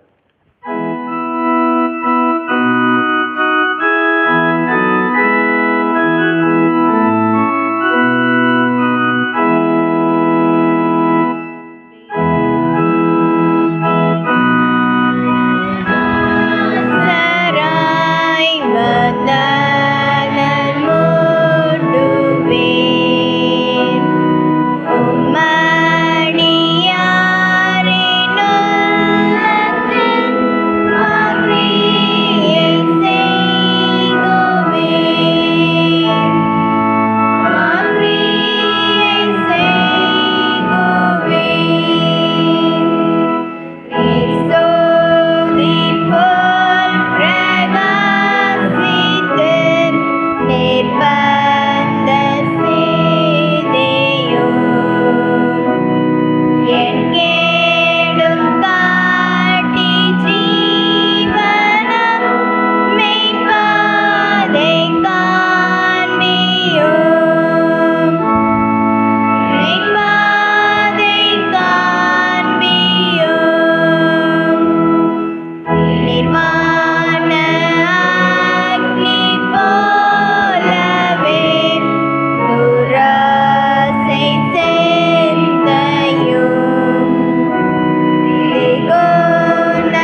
எங்களை நேசிக்கிற எங்களுடைய பரிசுத்தமுள்ள பிதாவே, இந்த பரிசுத்த ஓய்வு நாளுக்காக உம்மை துதிக்கிறோம், உம்மை ஸ்தோத்திரிக்கிறோம் சுவாமி. நீர் தந்த இந்த நல்ல வாய்ப்புக்கு உமக்கு நன்றி செலுத்துகிறோம் தகப்பனே. ஆண்டவரே, பறந்து விரிந்து கிடக்கின்ற இந்த பாரத தேசத்தில் ஆண்டவரே, நீர் எங்களுடைய மாநிலத்தை ஆண்டவரே நீர் தெரிந்தெடுத்திருக்கிற ஆண்டவரே. ஆண்டவரே, இந்த மாநிலத்தில் ஆண்டவரே எங்களுடைய மாவட்டத்தை முன்குறித்திருக்கிற ஆண்டவரே. இந்த தேசம் சந்திக்கப்படுகிறதற்கு ஆண்டவரே, எங்கள் மாவட்டத்திலிருந்து ஆண்டவரே, எங்கள் மாநிலத்திலிருந்து ஆண்டவரே நீர் ஆயிரக்கணக்கான ஊழியர் எழுப்பியிருக்கோம். நன்றி செலுத்துகிறோம் சுவாமி. நீ தொடர்ந்து செய்கின்ற அற்புதங்களுக்காக துதிக்கிறோம் சுவாமி. எங்களை தாழ்த்தி அர்ப்பணிக்கிறோம். இப்பொழுதும் கூட பேசுகின்ற அடிமையை மறைத்து உம்மை மாத்திரம் வெளிப்படுத்தும் இயேசுவின் மூலம் ஜெபிக்கிறேன் எங்கள் ஜீவனுள்ள நல்ல பிதாவே. கிறிஸ்துவின் அருமையானவர்களே, ஆண்டவர் இயேசு கிறிஸ்துவினுடைய ஈடு இணையற்ற இனிய நாமத்திலே உங்கள் யாவருக்கும் என்னுடைய அன்பான வாழ்த்துக்களை நான் கூறிக்கொள்கிறேன். மீண்டும் ஒரு முறை உங்கள் மத்தியிலே கர்த்தருடைய வார்த்தையை பகிர்ந்து கொள்கின்ற இந்த உன்னதமான வாய்ப்பை எனக்கு வழங்கிய திருச்சபையுடைய போதகருக்கும் பொறுப்பாளருக்கும் சபை ஊழியருக்கும் என்னுடைய நன்றியினை நான் காணிக்கையாக்குகிறேன். கிறிஸ்துவின் அருமையானவர்களே, ஒரு கிராமத்திலே பணிக்கென்று வேறு மாநிலத்தில் சென்றிருந்த ஒரு மிஷனரி அவருடைய குடும்பத்தோடு அந்த விடுமுறை நாளை கழிப்பதற்கு கிராமத்துக்கு வந்திருந்தார். அந்த மிஷனுடைய மகன் அருகில் இருந்த குளத்திற்கு மீன் பிடிப்பதற்காக தூண்டிலை எடுத்துக்கொண்டு சென்றான். மீன் பிடித்து வீட்டுக்கு வருகின்ற பொழுது வயல் வரப்பிலே அவன் மயங்கி விழுந்தான். மயங்கி விழுந்தவன் மரித்தும் போனான். எல்லோரும் ஓடி சென்று பார்த்தார்கள் ஏன் மரித்தான் என்று. ஓடி சென்று பார்த்த பொழுது அவன் மீன் பிடித்த இடத்திற்கு சென்றார்கள். அப்பொழுது அங்கே சில புழுக்கள் இருந்தது. அந்த புழுக்களுக்கு பக்கத்திலே பாம்பு குட்டிகளும் இருந்தது. இவன் பாம்பு குட்டி என்று தெரியாமல் அந்த பாம்பு குட்டிகளை இந்த தூண்டிலே கோர்த்ததினால் அந்த பாம்பு குட்டிகள் இவனை கொட்டி இருக்கிறது. கொட்டியது இவனுக்கு விளங்கவில்லை. இவன் அதை பொருட்படுத்தாமல் மீண்டும் பிடித்து கொண்டிருக்கிறான். விஷம் ஏறி அவன் செத்து போனான். இதான் சொல்வதற்கு காரணம், ஒரு சின்ன தவறு, ஒரு சிறிய பூச்சி, ஒரு சிறிய பாம்பு ஒரு மனிதனுடைய உயிரையை எடுத்துக்கொண்டது. அதை போல உங்களுடைய என்னுடைய வாழ்க்கையிலையும் கூட நாம் செய்கின்ற சின்ன சின்ன தவறுகள், சின்ன சின்ன பாவங்கள், சின்ன சின்ன தீர்மானங்கள் நம்முடைய வாழ்க்கையும் அந்த சோகத்தை கொண்டு வந்து விடுகிறது. வேதத்தில் அப்படி செய்த ஒரு சிறிய தவறின் மூலம் வாழ்க்கையில் ஒரு பெரிய துயரத்தை சோகத்தை சந்தித்த ஒரு மகளுக்கு தங்களோடு பேசுவதற்கு ஆசைப்படுகிறேன். அவருடைய பெயர் நகோமி. நகோமி என்றாலே அவள் இன்பம் என்று பெயர். அவள் பெத்லேயமில் வாழ்ந்து கொண்டிருக்கிறாள். பெத்லேயமிற்கு அப்பத்தின் வீடு என்று பொருள். அந்த அப்பத்தின் வீட்டிலே பஞ்சம் வருகிறது. பஞ்சம் வந்தபோது என்ன செய்திருக்க வேண்டும்? ஆண்டவருடைய பாதத்திலே இவள் தஞ்சம் அடைந்திருக்க வேண்டும். ஆனால் ஆண்டவருடைய சத்தத்திற்கு அவள் காத்திருக்காமல், கர்த்தருடைய ஊழியக்காரத்திலே ஆலோசனை கேட்காமல், தன்னுடைய சுய புத்தின் மேல் சாய்ந்து சொந்த தேசத்தை விட்டு மோவாப் தேசத்திற்கு செல்லுகிறாள். சிறிய தவறுதான். நகோமி பாவம் செய்யவில்லை, நகோமி துரோகம் செய்யவில்லை, நகோமி எந்த விதமான காரியம் செய்யவில்லை. நகோமி செய்த சின்ன தவறு, ஆண்டவரே ஏன் எனக்கு இந்த துன்பம், ஏன் எனக்கு இந்த வேதனை, ஏன் இந்த பஞ்சம் என்று சொல்லி ஆண்டவரத்திலே கேட்பதற்கு பதிலாக அவள் சுயமாக சாய்ந்து மோவாபுக்கு செல்லுகிறாள். அங்கே சென்றவள் முதலாவது தன்னுடைய கணவனை இழக்கிறாள். அதற்கு பிறகு 2 பிள்ளைகளையும் இழக்கிறாள். ஒரு தாய், ஆண்டவர் அறிந்திருந்த மகள், அவள் ஒரே நேரத்திலே அந்த தேசத்திலே 3 பேரையும் அவள் இழந்து விடுகிறாள். அப்படி இழப்பதற்கு முன்பதாக 2 குமாரர் இருக்கிறார்கள். 2 குமாரருக்கும் அந்த தேசத்திலே அவள் பெண்ணெடுக்கிறாள். மோவாப் தேசம் கர்த்தருக்கு பிரியமில்லாத தேசம். மோவாப் தேசம், மோவாப் மக்கள் கர்த்தரால் வெறுக்கப்பட்ட மக்கள். ஆனால் இதையெல்லாம் அவர் அறிந்திருந்தும் கூட அன்றைக்கு நகோமி 2 குமாரருக்கும் மோவாப் தேசத்தில் பெண் கொள்ளுகிறாள். இரு குமாரரையுமே இழந்து விடுகிறாள். கணவனை இழக்கிறாள், பிள்ளை இழக்கிறாள். இப்பொழுது மீண்டும் தன்னுடைய சொந்த தேசத்திற்கு போவதற்காக தீர்மானம் எடுக்கிறாள், புறப்படுகிறாள். இரு மருமக்களும் ஓடி வருகிறார்கள். நன்றாக கவனிக்க வேண்டும். இருவரும் சொல்லுகிறார்கள், மாமி மாமி உன்னோடு வரும் என்று சொல்லி 2 பேரும் சொல்லுகிறார்கள். நன்றாக கவனித்தீர்களா?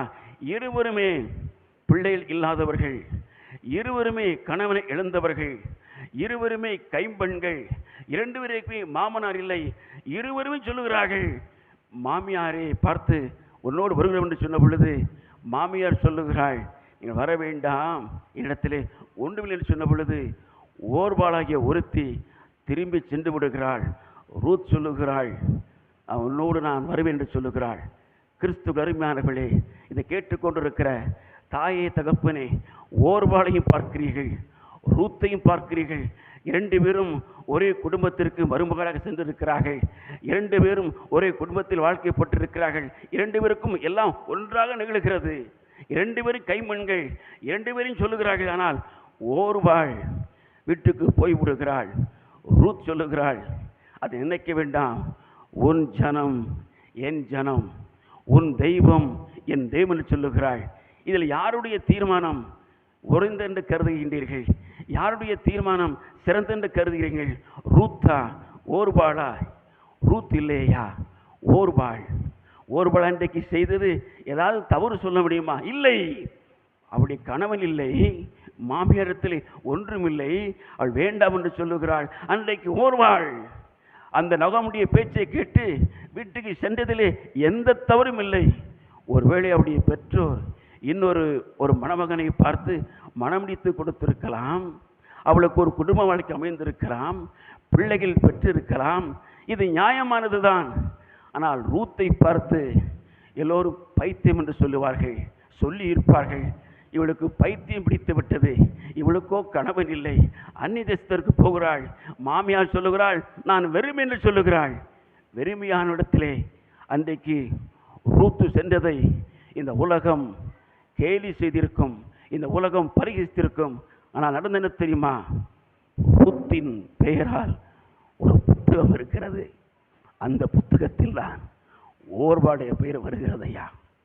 யாரை பார்த்து இந்த சமூகம், யாரை பார்த்து இந்த சமுதாயம் பைத்தியம் என்று சொல்லி இருக்குமோ அவருடைய பெயரால் வேதத்திலே புத்தகம் இருக்கிறது. ஆனால் ஓர்பாள் பேரிலே புத்தகம் இல்லை. அந்த புத்தகத்திலே தான் ஓர்பாளுடைய பேர் வருகிறது. இன்னும் கூட சொல்லுகிறேன், இயேசு கிறிஸ்துடைய முதலாம் வருகையிலையும் கூட இந்த ரூத்துடைய பெயர் வருகிறது. அவர் ஓர்பாளுடைய பெயர் வரவில்லை. சில வேளைகளிலே, பல நேரங்களிலே நாம் எடுக்கின்ற தீர்மானங்கள் அது நமக்கு சரியாக தோன்றும், ஆனால் தேவனுடைய பார்வையிலே அது சரியில்லை. அன்றைக்கு ஓர்பாள் எடுத்த தீர்மானம் எல்லோரும் பார்வையிலும் அது சரிதான், அது நியாயமானது தான், அது நல்லதுதான். ஆனாலும் கூட ஓர்பாள் எல்லாவற்றையும் இழந்து விட்டாள். அன்றைக்கு ரூத் எடுத்த தீர்மானம் அவள் எங்கோ சென்று விட்டதை கேட்டுக்கொண்டிருக்கிற தாயே தகப்பனே, மரித்ததற்கு பிறகு நீங்களும் நானும் எங்கே இருப்போம் என்பதை நீங்கள் இப்பொழுது எடுக்கின்ற தீர்மானத்தை பொறுத்திருக்கிறதையா? மீண்டும் சொல்லுகிறேன், மரணத்திற்கு பிறகு நீங்களும் நானும் எங்கே இருப்போம் என்பது இப்படி எடுக்கின்ற தீர்மானத்தை பொறுத்திருக்கிறது. அன்றைக்கு ரூத் எடுத்த தீர்மானம் இந்த உலகத்தால் பரிகசிக்கப்பட்டிருக்கும். நீங்கள் தீர்மானங்களால் உங்களை பைத்தியம் என்று சொல்லியதை நீங்கள் கேட்டிருக்கிறீர்களா? உங்களுடைய பக்தி, உங்களுடைய விசுவாசம், உங்களுடைய உத்தமம், உங்களுடைய நீதி, உங்களுடைய நேர்மை, நீங்கள் கர்த்தருக்கு செய்கின்ற காரியங்களை இந்த உலகம் பரிகசித்திருக்கிறதா? நீங்கள் பாக்கியவான்கள். அன்றைக்கு ரூத்தை இந்த உலகம் பரிகசித்திருக்கும். அன்றைக்கு ஆபிரகாம் அந்த வயதான காலத்திலே 75 வயதான பொழுது கர்த்தர் அழைத்த பொழுது ஆபிரகாம் சொந்த தேசம், சொந்த இனம், சொந்த ஜனம் எல்லாவற்றையும் விட்டுவிட்டு முன்பின் தெரியாத ஒரு தெய்வத்தின் பின்னால் சென்ற பொழுது ஆபிரகாமையும் இந்த உலகம் பரிகசித்திருக்கும். இன்றைக்கு உலகம் முழுதும் அவன் சந்ததி பரவி கிடக்கிறது. எடுக்கின்ற தீர்மானம் எப்படிப்பட்ட தீர்மானத்தை வாழ்க்கையில் எடுத்துக்கொண்டிருக்கிறீர்கள்?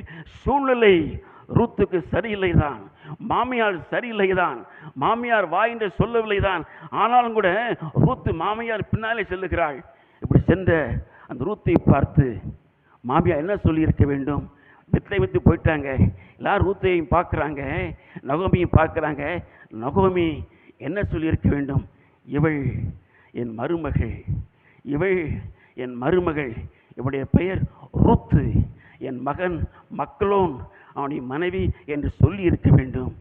நகோமி சொல்லலையா? நகோமி சொல்லவில்லை. நகோமிக்கு ரூத்தை பார்த்து மரபுகள் என்று சொல்வதற்கு ஒருவேளை நகோமியுடைய அந்த குலப்பெருமை, குடும்ப பெருமை, யூத பெருமை தடுத்திருக்கலாம். நகோமி அன்றைக்கு ரூத்தை மருமகள் என்று சொல்லவில்லை. வேதம் சொல்லுகிறது, அந்த பட்டணத்தில் இருந்த ஒரு பெரிய ஆசிரியவான், அவனுடைய பேர் போவாஸ், அவன் சொல்லுகிறான், மகளே மகளே. மாமியார் மருமகள் என்று சொல்வதற்கு பிரியப்படவில்லை. ஒரு பெரிய ஐஸ்வர்யவான் போவாஸ் சொல்லுகிறான், மகளே, இதை கேட்டுக்கொண்டிருக்கிற தாயே தகப்பனே, இந்த உலகத்திலே உங்களையும் கூட ஒருவேளை நீங்கள் 10 மாதம் வயிற்றிலேயும் வாழ்நாள் முழுவதும் நெஞ்சிலையும் சுமக்கின்ற உங்கள் பிள்ளைகள் உங்களை அம்மா என்று அழைப்பதற்கோ அப்பா என்று அழைப்பதற்கோ பிரியப்படாமல் இருக்கலாம். நீங்களும் உங்கள் சகோதரியும் உங்கள் சகோதரனும் ஒட்டி பிறந்திருப்பீர்கள். ஒரே வீட்டிலே உண்டு மகிழ்ந்திருப்பீர்கள். ஒருத்தருடைய உரையை ஒருத்தர் அணிந்திருப்பீர்கள். ஆனால் இன்றைக்கு உங்களுடைய ஏழ்மை, உங்களுடைய இல்லாமை, உங்களுடைய வறுமை, உங்களுடைய தேவை ஒருவேளை உங்களுடைய சகோதரனையோ உங்களுடைய சகோதரியோ உங்கள் அக்கா என்று சொல்வதற்கோ தங்கை என்று சொல்வதற்கோ அண்ணன் என்று சொல்வதற்கோ வெட்கப்படலாம். மறந்து விடாதீர்கள், உங்களை மகளே மகன் என்று சொல்வதற்கு ஒரு கர்த்தர் உண்டு. அன்றைக்கு ரூத்தை பார்த்து சொன்ன போவாஸ் கிறிஸ்துவனுடைய முன்னடையாளம். 1976, 70 அந்த ஆண்டுகளிலே நான் உயர்நிலை பள்ளி படிப்பை முடித்துவிட்டு ஒருவே ஆசை இருந்தது, எனக்கு ஆசிரியராக வேண்டும் என்று ஒரு ஆசை இருந்தது. ஐஏஎஸ்ஆகணும் ஆசை இல்லை, ப்ரொஃபஸராகணும் ஆசை இல்லை, ஆசிரியராகணும், அது பெரிய ஆசிரியர் இல்லை, 1ஆம் வகுப்பு 2ஆம் பிள்ளைகளுக்கு படித்து கொடுக்கணும் அந்த ஆசை இருந்தது. அந்த வருஷம் ட்ரைனிங் ஸ்கூல் திறக்கலை. அடுத்த வருஷம் சில பிரச்சனை. 2 வருஷம் நான் எங்கள் ஊரில் கரிசல் என்கின்ற அந்த கண்ணிவிழிக்காத கிராமத்தில் நான் மாடு மேய்த்தேன். மாடு மேய்க்கிற பொழுதும் அது கண்ணியமாக மேய்ப்பேன். மாதத்தில் 30 நாளும் அன்றைக்கு மாடு மேய்க்க போயிடுவேன். எனக்கு ஞாயிற்றுக்கிழமை கிடையாது, எனக்கு கிறிஸ்மஸ் கிடையாது, ஈஸ்டர் கிடையாது, பெரிய வெள்ளிக்கிழமை கிடையாது. அத்தனை நாட்களும் மாடு மேய்ப்பதற்கு செல்வேன். மாடுகளும் அது மேய்கின்ற காடுகளும் எனக்கு தெய்வமாக தோன்றின. ஒரு நாள் மாடுகளை மேய்த்துவிட்டு எங்கள் வீடு ஒரு உயரமான வீடு, 6-7 படி ஏறி மேலே வர வேண்டும். நான் 4-5 படியில் உட்கார்ந்திருக்கிறேன். அந்த காலத்திலே நான் மாடு மேய்க்கிற பொழுது ஒரு சாரம் அணிந்திருப்பேன், தோளிலே ஒரு துண்டு இருக்கும். இதுதான் நான் அணிந்திருந்த ராஜரீக உடைகள் அணிந்திருக்கிறேன். என் தந்தை ஒரு ஆசிரியர் தந்தையை பார்ப்பதற்கு வருகிறார். என் தந்தை கீழே இறங்குகிறார், அவர் மேலே ஏறுகிறார். இருவரும் படிகளிலே சந்திக்கிறார்கள்.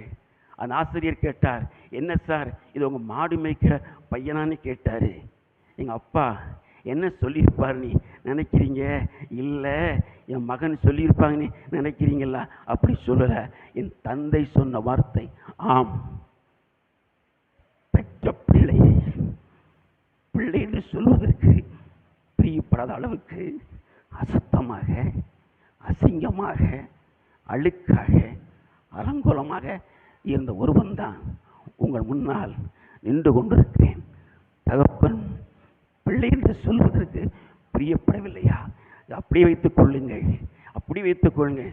2 ஆண்டுகளுக்கு முன்பு மும்பை பக்கத்தில் இருக்கிற அந்த தாகூட் என்ற பகுதியிலே ஒரு பேராயர் பணியாற்றுகிறார். அவருடைய பெயர் பிஷப் தேவதாஸ் தான். அவர் பக்கத்தில் இருக்கிற மதுரை குளத்திற்கு ஒரு கன்வென்ஷன் வந்திருக்கிறார். 3 நாள் கன்வென்ஷன் முடித்துவிட்டு இரவு ஒரு வீட்டுக்கு சாப்பிடுவதற்கு செல்லுகிறார். அப்படி சென்ற வீடு மும்பையை சார்ந்தவர்கள். பேராயர் கேட்டிருக்கார், என்ன பொழுது சொல்லியிருக்கிறாங்க மும்பையில் இருக்குன்னு சொன்ன உடனே பேராயர் கேட்டிருக்கிறாரு, என்னுடைய பேர் மும்பையில், என் பேர் சொல்லணும்னா ஊர் பேர் சொன்னாலும் தெரியும், உங்களுக்கு கரிசல் டேவிட் தெரியுமான்னு சொன்ன உடனே வீட்டுக்காரங்க சொல்லியிருக்கிறாங்க, அது எங்கள் அக்கா மகன் சொல்லியிருக்கிறாங்க. பேராயர் சொன்னது, உங்களுக்கு அக்கா மகனாக இருக்கலாம், எனக்கு மிகவும் பிரியமானவன், எனக்கு மிகவும் வேண்டியவன். அப்பா பிள்ளைன்னு சொல்லுகிறதற்கு பிரியப்படவில்லை. ஒரு பேராயர் சொல்லுகிறார், எனக்கு மிகவும் வேண்டியவன்.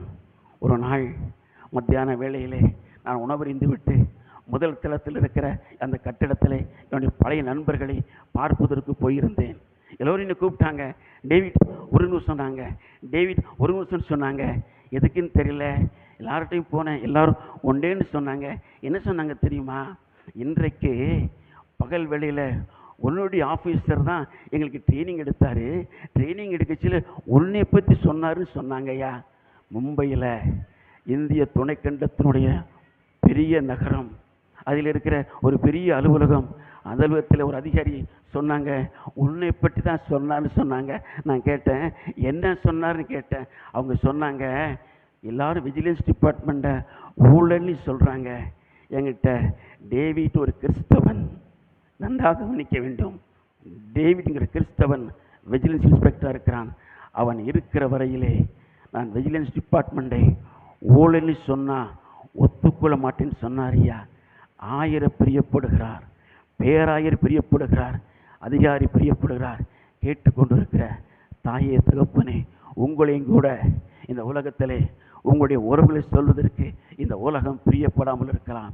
அன்றைக்கு ரூத்தை நகமி பிரியப்படானால் போவாஸ் சொன்னான், ரூத்தே மகளின்னு சொன்னான். சொன்னது மாத்திரமல்ல, ரூத்து சொல்லுகிறான், நீ வேறு வயலுக்கு போக வேண்டாம், இங்கேயே இரு, இங்கே கதிர் இருக்கு.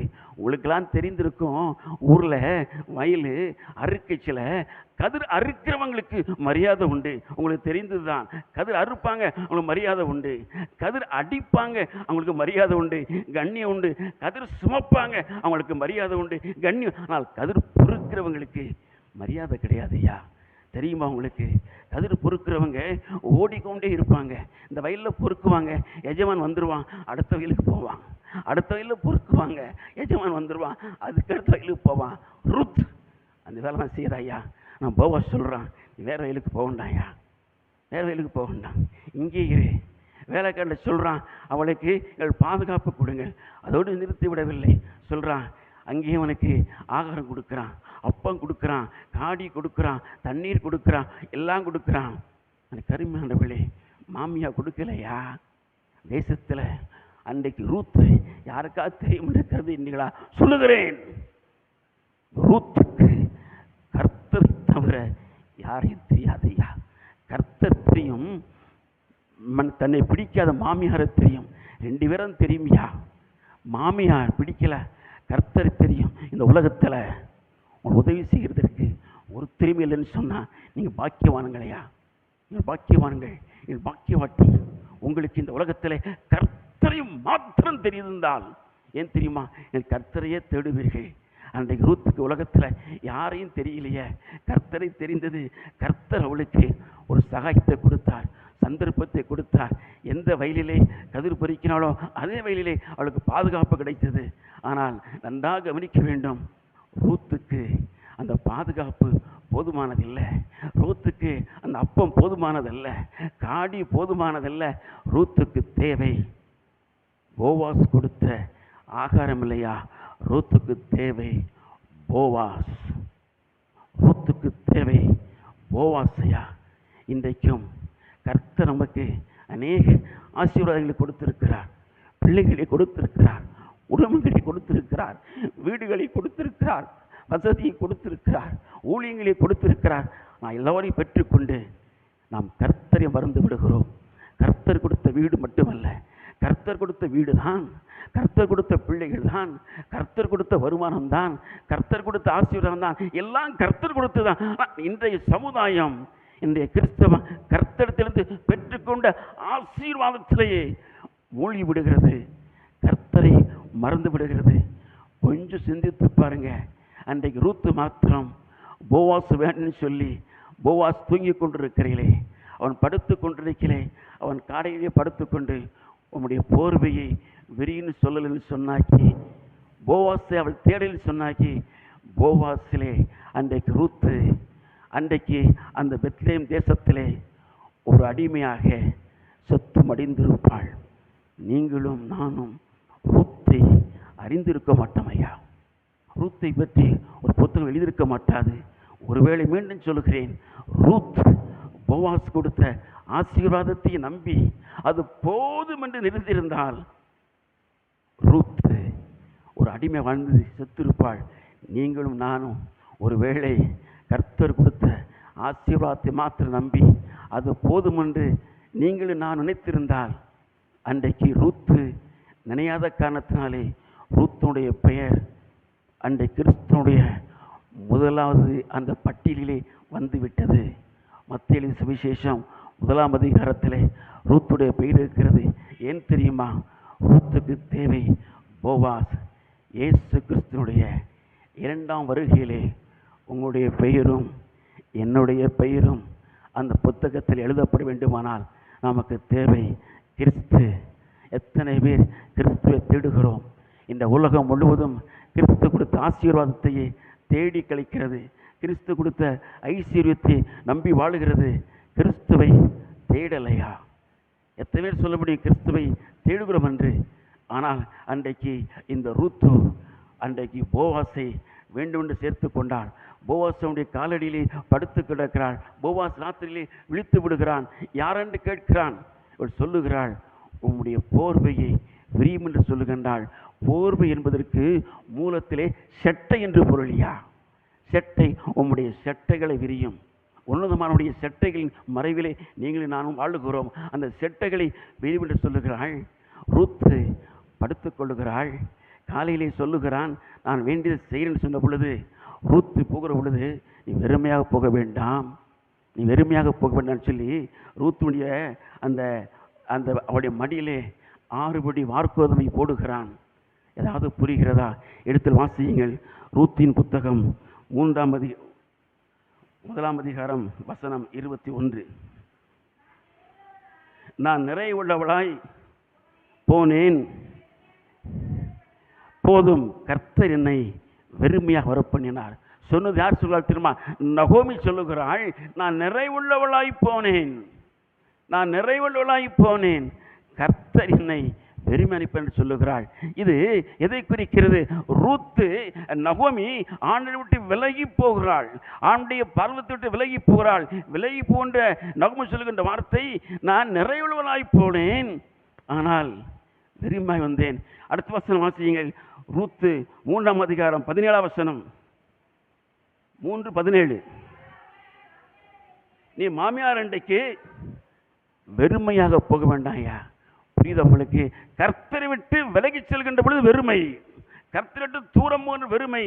அந்த ரூத்து கிட்ட வருகிறாள், ஆண்டவரை தேடுகிறாள். அது வெறுமையாக போக வேண்டாம். நீங்களும் நானும் ஆண்டை விட்டு விலகி போகின்ற பொழுது வாழ்க்கை வெறுமையாயிருமையா? வெறுமையாயிடும். ஆண்டு சேர்கிற பொழுது வெறுமை இல்லையா? நிறைவு. போவாஸ் கிறிஸ்துடைய முன்னடையாளம். நீங்கள் எப்படி பார்த்தாலும் போவாஸை கிறிஸ்துவா பார்க்க வேண்டும். போவாஸ் கிறிஸ்துடைய முன்னடையாளம். அன்றைக்கு போவாஸ் விதவியாகிய புறஜாதியாகிய ஒரு பெண்ணை மனவாட்டியாக்கி கொண்டான். நன்றாக கவனிக்க வேண்டும். போவாஸ் புறஜாதி பெண்ணாகிய ரூத்தை மனவாட்டி கொண்டான். கிறிஸ்து புறஜாதியாகிய உங்களையும் என்னையும் மனவாட்டியாப்பதற்கு காத்திருக்கிறாயா? இது சத்தியம். அன்றைக்கு போவாஸ் ஏற்றுக்கொள்கிறதுக்கு இந்த புறஜாதி பெண்ணாகிய ரூத்திடத்தில் நல்ல சுவாபங்கள் இருந்தது. அவன் சொல்லுவான், இடத்தில் போவாஸ் சொல்லுவான், நீ உன் மாமியாருக்கு செய்தது எனக்கு சொல்லப்பட்டது யார்? மாமியாருக்கு சொல்லப்பட்டதுன்னு சொல்லி வேதம் தெளிவாக சொல்லுகிறது. போவாஸ் ரூத் ஏற்றுக்கொண்டதில் ஒரு காரணம், அவள் மாமியாருக்கு செய்தது. எத்தனை பேர் சொல்ல முடியும் நம்முடைய மாமியாருக்கு நாம் செய்ததை? எனவே தான் அன்றைக்கு ரூத்து அந்த ஸ்தானத்தை அடைந்தால் இன்றைக்கும் உங்களையும் என்னையும் மனவாட்டியாக்குறதற்கு, மனவாட்டியாகிய ஏற்றுக்கொள்வதற்கு மணவாளனாகிய கிறிஸ்து காத்திருக்கிறார். தெரியுமா உங்களுக்கு? சரி, இரவெல்லாம் படுத்து விட்டாள். காலையிலே 6 படி வார்க்கோதுமை அனுப்புகிறான். என்ன தெரியும் உங்களுக்கு? எழுதி வைத்துக் கொள்ளுங்க. உண்மையிலே இரவெல்லாம் ஆண்டவருடைய பாதத்திலே இன்றைக்கும் சொல்லுகிறேன், உத்தம இருதயத்தோடு நீங்கள் முழங்காப்படி ஜெபித்தால் நீங்கள் வெறுமையாக செல்வதில்லையா? வெறுமையாக செல்ல அனுமதிக்க மாட்டார். ஒரு உண்மையான சம்பவத்தை சொல்லுகிறேன். ஒரு கிராமத்திலே ஒரு விதவை தாய் 2 பிள்ளைகள், 2 பிள்ளைகளையும் சொல்லுகிறது, நாங்கள் இன்றைக்கு மம்மி மம்மி நாங்கள் இன்றைக்கு சாப்பிடாமல் படுக்க போக மாட்டோம். என்ன தெரிகிறது? அந்த பிள்ளைகள் நேற்று சாப்பிடலை, நேற்று முன்தினம் கூட சாப்பிடாமல் இருந்திருக்கலாம். சாப்பிட்டு எத்தனை நாளாக தெரியவில்லை. எனவே தான் சொல்லுகிறது, மம்மி மம்மி இன்றைக்கு நாங்கள் சாப்பிடாமல் தூங்க மாட்டோம். ஆனால் சாப்பிட கொடுப்பதற்கு ஒன்றும் இல்லையா? ஏழை தாய், விதவை தாய் அழுத குழந்தைகளோடு தானும் சேர்ந்து அழுதாள். அழுத குழந்தைகளை அழுகி அணைத்து விட்டு படுக்க வைத்தாள். முழங்காற்படியிட்டு ஜெபிக்க ஆரம்பித்தாள். ஜெபம் நடந்தது. இரவெல்லாம் ஜெபித்தாள். ஜெபத்தை முடித்த பொழுது பார்த்தாள், விடிந்திருந்தது. நேராக ஒரு கடைக்கு ஓடி சென்றாள். கடைக்கானத்தில் சொன்னாள், ஐயா ஐயா, என் பிள்ளைகள் சாப்பிட்டு பல நாள் ஆயிற்று, கொஞ்சம் ரொட்டி துண்டு கொடுங்க, எங்கள் ஆண்டவர் பணம் தந்த பிறகு உனக்கு தருகிறேன்னு சொன்னாள். உண்மையான சம்பவத்தை சொல்லுகிறேன். ரொட்டி துண்டு கொடுங்க, எங்கள் ஏசப்பா பணம் கொடுத்ததற்கு பிறகு தருகிறேன்னு சொன்னான். அந்த கடைக்காரன் என்ன சொன்னான்னு தெரியுமா? என்ன வேணும்னு சொல்லி எழுதி கொடுன்னு சொன்னான். நம்பி எழுதுனான். திண்டு சீட்டு கொடுத்தான். தொண்டு சீட்டில் ரொட்டி துண்டுன்னு எழுதுனான். கடைக்காரன் கேலியின் உச்சத்திற்கே சென்று சொன்னான், இந்த 2 துண்டு சீட்டுக்கு இவ்வளவு ரொட்டி கிடைக்குமா, அதை தருவேன் சொன்னாள். தொண்டு சீட்டு, இப்படி துண்டு சீட்டு, இதுக்கு எத்தனை ரொட்டி துண்டு வரும்னு நீங்கள் நினைக்கிறீங்க? இந்த துண்டு சீட்டுக்கு தராசண்டிய ஒரு தட்டிலே துண்டு சீட்டை வைத்தான், மறு தட்டிலே ரொட்டி துண்டை அடுக்க ஆரம்பித்தான். இந்த துண்டு சீட்டு வைத்த தட்டு கீழே இருந்தது. ரொட்டி துண்டு 1 வச்சான், கீழே வரல. 2 வச்சான், கீழே வரல. 3 வச்சான், கீழே வரல. ஆனால் துண்டு சீட்டு அந்த தட்டு கீழே இருக்கிறது. நடுங்கிய கரத்தோடு அத்தனை 2 துட்டையும் அள்ளி கொடுத்து விட்டு போயிட்டு அனுப்பித்தாயா. இரவெல்லாம் படுத்திருந்தால், இரவெல்லாம் ஜெபித்திருந்தால். கர்த்தர் உங்களை வெறுமையாக அனுப்புவதில்லை. அனுபவத்திலிருந்து பேசுகிறேன். நானும் அப்படி ஜெபித்து அநேக ஆசீர்வாதங்களை பெற்றுக்கொண்டவன் தாயா. கர்த்தரிடத்திலிருந்து ஆசீர்வாதத்தை நீங்கள் பெற வேண்டும் என்று சொன்னால் இந்த ரூத்தை போல நீங்களும் அந்த ஆண்டவரை, ரூத்து யாரை நம்பி இந்த உலகத்தில் வாழலையா? நீங்கள் இந்த உலகத்தில் நீங்கள் உங்கள் சொந்தக்காரரை நேசிக்க வேண்டும், பழக வேண்டும். ஆனால் கர்த்தரை மாத்திரம் நீங்கள் நம்ப வேண்டும். அன்றைக்கு ரூத்து எல்லாரையும் விட அவள் கர்த்தரை மாத்திரம் தான் நம்பினாயா. யார் இருந்துச்சு? 2வது கர்த்தர் ஏதாவது கொடுப்பாருன்னு நம்பினால இல்லை. ரூத்துக்கு போவாச தெரியாது ஐயா. ரூத்துக்கு போவாசனுடைய செல்வம் தெரியாது, ஐஸ்வர்யம். ரூத்துக்கு தெரிந்த ஒன்றே ஒன்று, கர்த்தர் மாத்திரம் தெரிந்தார் ஐயா. இன்றைக்கு நமக்கு எல்லாம் தெரிகிறது. துக்கத்தோடு சொல்லுகிறேன், கர்த்தரை மாத்திரம் நமக்கு தெரிவதில்லை. நமக்கு தெரிந்திருந்தால், ஒருவேளை நம் கர்த்தரத்தில் அன்பு வைத்திருந்தால், வக்கீலங்கிறதுக்கு ஒரு ஆதாரத்தை சொல்லட்டுமா? நீங்களும் நானும் இந்த இடத்துல கர்த்தரை நேசிக்கலை சொல்லுக்கு ஆதாரத்தை சொல்லட்டுமா? ஒரு 50 ஆண்டுகளுக்கு முன்னால் பார்த்தீங்கன்னாக்கி ஊரில் எப்படி பெயர் வைப்பாங்க தெரியுமா? தேவதாசன், தேவ பிச்சை, அப்புறம் ஜபதாசன் என்று சொல்லி கிறிஸ்துவை சார்ந்த பெயர்களாக இருக்கும். தேவ நேசன், தேவ கிருபை, நிறைய சொல்லாங்க, கோயில் பிச்சை. அத்தனை பேர்களும் கிறிஸ்துவையும் கிறிஸ்துவத்தையும் சார்ந்திருக்கும். இன்றைக்கு கோயில் பிச்சைங்க பேரை பார்க்க முடியலையா? கேட்க முடியலையே. தேவதாசன், தேவ கிருபை கேட்க முடியுதா? கேட்க முடியலையே. இன்றைக்கு நமக்கு கிறிஸ்தவ பெயர் வைக்கிறத கூட விரும்பல. எத்தனை பிள்ளைகளுக்கு ரூத்துன்னு பெயர் வைத்திருக்கிறோம். எங்கள் சித்தி பெயர் ரூத்து. எந்த காலத்தில்? இப்போ 80 வயசு இருக்கும், மரித்து போனாங்க. அதற்கு பிறகு ரூத்துன்னு பேரை நான் கேட்கவே இல்லையே. அந்த காலத்தில் இருக்கிறவங்க பக்தியை எண்ணி பார்க்கிறேன். தங்கள் பிள்ளைகளுக்கு கிறிஸ்தவ பெயரை சூட்டி மகிழ்ந்தார்கள் ஐயா. கேட்டிருக்கின்ற தாயை தகப்பனே, எங்கள் பெற்றெடுக்கின்ற பிள்ளைகளுக்கு கிறிஸ்தவ பெயர்களை சூட்டி மகிழுங்கள். ரூத்து விடுங்க, எஸ்தர் விடுங்க, அன்னாள், காபிரியேல், தானியேல், யோசேப்பு. நம்ம ஊரில் இருந்து மும்பைக்கு மாதம் ஒரு பத்திரிக்கை வரும். இந்த பத்திரிக்கையில் சிறு ஊழியத்திலிருந்து ஒரு புத்தகம் வரும், பாலினேஷன். அதில் அந்த பேரெல்லாம் படித்து பார்ப்பேன். ஒரு பேர் கூட கிறிஸ்தவ பேரை காண முடியாது. தெரியுமா உங்களுக்கு? சோதித்து பாருங்கள். உங்கள் வீட்டுக்கும் பாலினேஷன் வரும்னு நினைக்கிறேன். கடைசி பக்கத்தில் புதிதாக சேர்ந்தவங்களுடைய பெயர் இருக்கும். ஒரு 50 பேர் இருந்தால் 2 பேர் தான் கிறிஸ்துவ பேர் இருக்குயா, மற்ற பேர்லாம் பேர் இல்லாமல் இருக்கும். ஏதோ பேர் விடுவாங்க. நமக்கும் உங்களுக்கு எனக்கும் கிறிஸ்துவ பேரே விடுவதற்கு மனதில் சொன்னாக்கி அவரை போல வாழ்வதற்கு மனவரும் என்று கருதுகின்றீர்களா? இல்லை என்னுடைய கடைசியாக ஒரே சம்பவத்தை மாத்திரம் சொல்லி என்று கொடுக்கப்பட்ட நேரத்துக்குள்ளே முடித்துவிட ஆசைப்படுகிறேன். உண்மையான சம்பவம், கர்த்தர் நேசிக்கின்ற பிள்ளைகளை கர்த்தர் ஆசீர்வதிக்க என்பதற்கு உண்மையான சம்பவம். ஒரு கிராமத்திலே ஒரு பள்ளிக்கூடத்தில் படித்து கொண்டிருக்கிற ஒரு 10 பருவத்து பாவி, அவளுக்கு ஒரு 17 அல்லது 18 வயது இருக்கும். அவர் கல்லூரியில் பள்ளியில் படித்து கொண்டிருக்கிறாள். ஆண்டவர் மீது அளவற்ற அன்பு. இந்து குடும்பம். ஒவ்வொரு ஞாயிற்றுக்கிழமையும் ஆலயத்துக்கு செல்லுவாள். அப்பாட்ட சொல்லிடுவா, நான் டியூஷன் போகிறேன்னு சொல்லிடுவாயா. ஆனால் டியூஷன் போக மாட்டா, ஆலயத்துக்கு போயிடுவா. போகிற வழியில் அவள் தோழியுடைய வீடு இருக்கும், அந்த வீட்டுக்கு போய் பைபிள் எடுத்துட்டு அங்கேருந்து கோயிலுக்கு போயிடுவா. ஒரு நாள் இதை என் தந்தை பார்த்து விட்டார். வீட்டுக்கு வந்தார். மிருகத்தை அடிப்பதை போல பெற்ற பிள்ளை அடித்தாள். அடித்து விட்டு கேட்டார், இந்த இயேசு வேண்டுமான்னு கேட்டார். அந்த பிள்ளை சொன்னது, என்னால் இயேசுவை மறக்க முடியாது. தந்தை சொன்னார், இந்த வீட்டை விட்டு வெளியே போன்னு சொன்ன பொழுது கொஞ்சமும் கலங்காமல் விட்டு வெளியேறினாள். வாசல் வந்தவளை தந்தை கூப்பிட்டார். நில் என்று சொன்னார். நின்றாள். நீ அணிந்திருக்கிற உடைகள், உண்மையான சம்பவத்தை சொல்லுகிறேன், நீ அணிந்திருக்கிற உடைவைகள் என்னுடையவைகள். இயேசு வேண்டும் என்று சொன்னால் உடைகளை கலட்டி வைத்துவிட்டு நீ போகலாம்னு சொன்னாரியா? உண்மையான சம்பவத்தை சொல்லுகிறேன். அந்த 10 பருவத்து பாவி தன் தந்தையின் கண் முன்பே தன் அணிந்திருந்த அத்தனை ஆடைகளையும் கலட்டி ஒரு பந்தை போல சுருட்டி அதை தந்தையின் காலடி வைத்துவிட்டு ஓவென்று அலறிக்கொண்டு எதிரே இருந்த வைக்கோர் போரிலே சென்று அவள் புதைந்து கொண்டாள். ஆனால் வீட்டுக்கு சொந்தக்காரங்க நேரத்திற்கு பிறகு வக்கீலுக்கு வந்தாங்க. உள்ள முனல் சத்தம் கேட்ட பொழுது இவள் நிர்வாணமாக படுத்திருக்கிறாள்.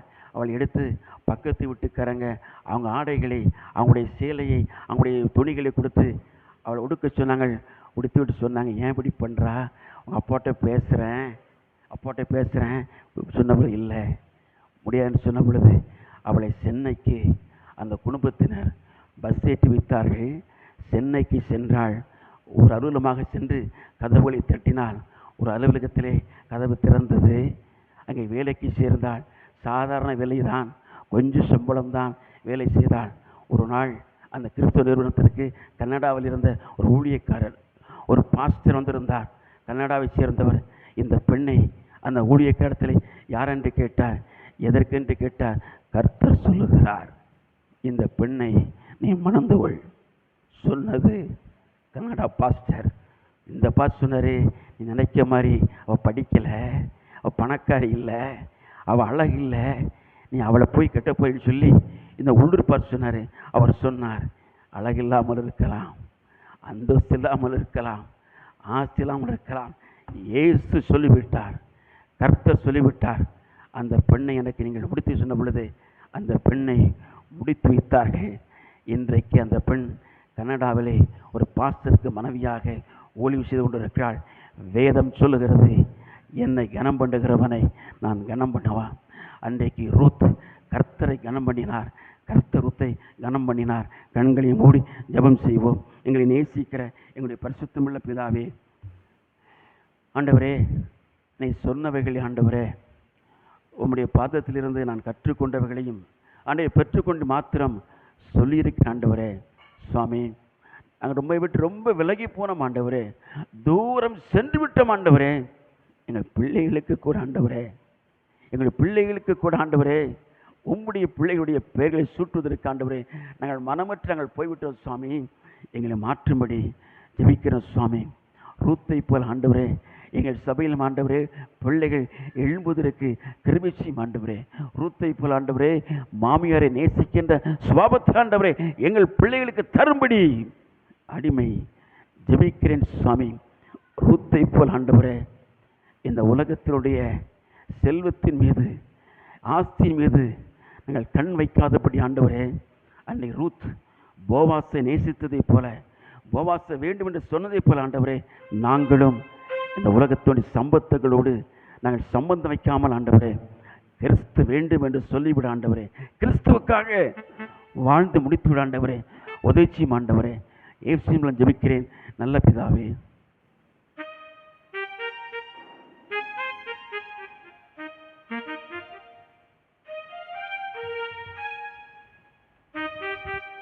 கர்த்தருடைய வார்த்தையை பகிர்ந்து கொண்ட அன்பு சகோதரருக்கு திருச்சபையின் சார்பிலே நன்றியை தெரிவித்துக் கொள்கிறேன்.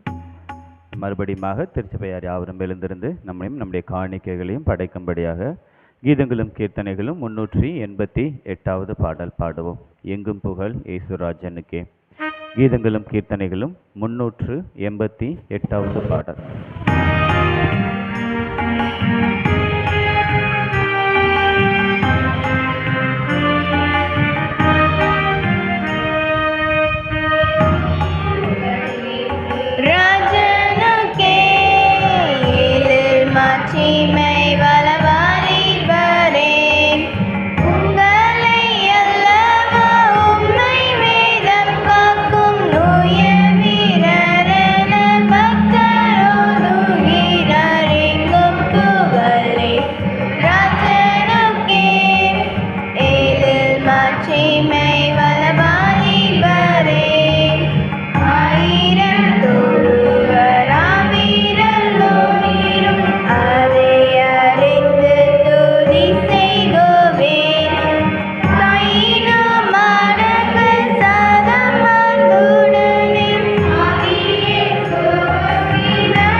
எங்களை நேசிக்கிற அன்பின் தேவனே, மறுபடியுமாக நீர் தந்த இந்த நல்ல நாளிற்காக, இந்த ஞாயிற்றுக்கிழமைக்காக உமக்கு நன்றி செலுத்துகிறோம் அப்பா. தேவரீர் திருச்சபையாக குடும்பங்களாக நாங்கள் உம்முடைய சமூகத்திலே உம்முடைய ஆலயத்திலே கூடி வந்து உம்மை பாட, உம்மை ஸ்தோத்தரிக்க, உம்முடைய வேத வசனங்களை கற்றுக்கொள்ள, உம்மை நோக்கி எங்களுடைய வேண்டுதல்களையும் விண்ணப்பங்களையும் ஏறெடுக்கும்படியான தருணத்தை நீர் ஏற்படுத்தி கொடுத்தீரே. அதற்காக உமக்கு நன்றி செலுத்துகிறோம் அப்பா. எத்தனையோ பேருக்கு கிடைக்காத இந்த தருணம், இந்த ஸ்லாக்கியத்தை எங்களுக்கு கொடுத்துருக்கிறப்பா. அதற்காக உமக்கு நன்றி செலுத்துகிறேன். இந்த நாளிலும் கூடப்பா படைக்கப்பட்ட காணிக்கைகளை உம்முடைய சமூகத்திலே அர்ப்பணிக்கிறோம். பை காணிக்கைகளை படைத்தவர்கள், தசமபாக காணிக்கைகளை படைத்த ஒவ்வொருவரையும் தேவரின் கண்ணோக்கி பாருங்கப்பா. உம்முடைய கருத்திலிருந்து பெற்றுக்கொண்ட நன்மையிலிருந்து ஒரு பங்கு எடுத்து உமக்கென்று உம்முடைய ஆலயத்திற்கென்று கொடுத்திருக்கிறோம். தேவர் அந்த காணிக்கைகளை ஏற்றுக்கொள்ளும், அங்கீகரித்துக் கொள்ளும். தேவரே அவர்களை ஆசீர்வதியுமப்பா. இந்த நாளிலும் கூட நாங்கள் கற்றுக்கொண்ட வேத வசனங்களின்படியப்பா, அந்த ரூத்தை போல ஒரு நல்லதொரு தீர்மானம் எடுக்க, உண்மையே நம்பியிருக்க, உண்மையே பற்றிக்கொள்ள, உண்மை கனம் பண்ண, அப்படிப்பட்ட ஒரு வாழ்க்கை வாழ எங்கள் ஒவ்வொருவருக்கும் நீங்கள் கற்றுத்தாங்கப்பா. நாங்கள் உம்மிடத்திலே நன்மைகளை பெற்றுக்கொள்ள, உமக்கு சாட்சிகளாக வாழ எங்கள் ஒவ்வொருவருக்கும் நீங்கள் உதவி செய்யுங்க. இந்த நாளிலும் கூட விசேஷமாக ஆலய ஆராதனையில் கலந்திருக்கிற ஒவ்வொருவரையும் தேவரீர் கண்ணோக்கி பாருங்கப்பா. ஒவ்வொருவரும் எந்த தேவைகளோடு உம்முடைய சமூகத்தில் நிற்கிறார்களோ, எந்த ஜெபங்களோடு உம்முடைய சமூகத்திலே நிற்கிறார்களோ, தேவரீர் அந்த தேவைகளை சந்திங்கப்பா. தேவர் அவர்கள் குடும்பங்களிலே ஒரு சமாதானத்தையும் சந்தோஷத்தையும் நீங்கள் ஏற்படுத்தி கொடுங்கப்பா. தேவைகளை எல்லாம் தேவரீர் பூரணமாய் பரிபூரணமாய் கொடுத்துருங்கப்பா. உம்மிடத்திலே நன்மைகளை பெற்றுக்கொண்டவர்களாய் உமக்கு சாட்சிகளாய் விளங்க ஒவ்வொருவருக்கும் நீங்கள் கிருபை கொடுங்கப்பா. ஆலய ஆராதனை கலந்திருக்கிற திருச்சேவின் சிறு பிள்ளைகளை கண்ணோக்கி பாருங்கப்பா. பிள்ளைகளை தேவரீர் நல்ல வேத அறிவிலும் நல்ல உலக ஞானத்திலும் வளர்த்தெடுக்க கிருபைகளை தாருங்கப்பா. படிக்கிற பிள்ளைகளுக்கு நல்ல ஞானத்தை கொடுங்க. பள்ளியிலே நல்ல கல்வி கற்க, கல்லூரி படிக்கிற பிள்ளைகளுக்கும் நல்ல ஞானத்தை கொடுங்க. தேர்வுகளில் நல்ல மதிப்பெண்களை பெற்று தேர்ச்சி பெற உதவி செய்யுங்கப்பா. வேலைக்காக காத்திருக்கிறவருக்காக உங்களுடைய சமூகத்தில் நிற்கிறோமப்பா. ஒவ்வொருவருக்கும் ஒரு நல்ல நிரந்தரமான பணி கிடைக்க நீங்கள் உதவி செய்யுங்கப்பா. உங்களுடைய கரத்திலிருந்து நன்மைகளை பெற்றுக்கொள்ள உதவி செய்யுங்கப்பா. திருமணத்திற்கு காத்திருக்கிறவர்களுக்காக, குழந்தைக்காக காத்திருக்கிற ஒவ்வொருவருக்காக உங்களுடைய சமூகத்தில் நிற்கிறோம். ஏற்ற வேலையிலே தேவர் ஒவ்வொருடைய வாழ்க்கையிலும் தேவையான நன்மைகளை நீங்கள் கொடுங்கப்பா. குடும்பங்களாக உமக்கு முன்பாக வந்து நன்மைகளை கண்டடைய, நன்மைகளை பெற்றுக்கொள்ள உதவி செய்யுங்கப்பா. குழந்தைகளை பெற்றெடுத்த பிள்ளைகள் ஒவ்வொருவருக்காக உங்களுடைய சமூகத்தில் நிற்கிறோம். பிள்ளைகளை நல்லபடியாக உங்களுடைய வேத ஞானத்திலே வளர்த்தெடுக்க உதவி செய்யுங்கப்பா. இந்த வேலையிலும் கூட பெரியவர்களுக்காக, வயோதிகர்களுக்காக உங்களுடைய சமூகத்தில் நிற்கிறோம். ஒவ்வொருவரையும் நீங்கள் கண்ணோக்கி பாருங்கள். அவர்களுக்கு வேண்டிய உடல் பலனை கொடுங்கப்பா. உடலில் நல்ல ஆரோக்கியத்தை கொடுங்கப்பா. இந்த கால சூழ்நிலை, இந்த மோசமான சூழ்நிலை போல தோன்றலாமாப்பா. இந்த உஷ்ண காலத்தை தாண்டி நாங்கள் மழை காலத்திற்குள்ளாக கடந்து வருகிறோமப்பா. இந்த கால சூழ்நிலை மாறுபாடு, பல்வேறு விதமான விஷ காய்ச்சல்கள் பரவுகிறதப்பா. இந்த காரியங்களிலிருந்து உங்களுடைய பிள்ளைகளை தேவரீர் பாதுகாத்து கொள்ளாமப்பா. நீர் ஒரு பாதுகாப்பை ஒவ்வொருவருக்கும் கட்டளையிடுங்கப்பா. உங்களுடைய பலன் ஒவ்வொருவரையும் வழி நடத்தட்டுமப்பா.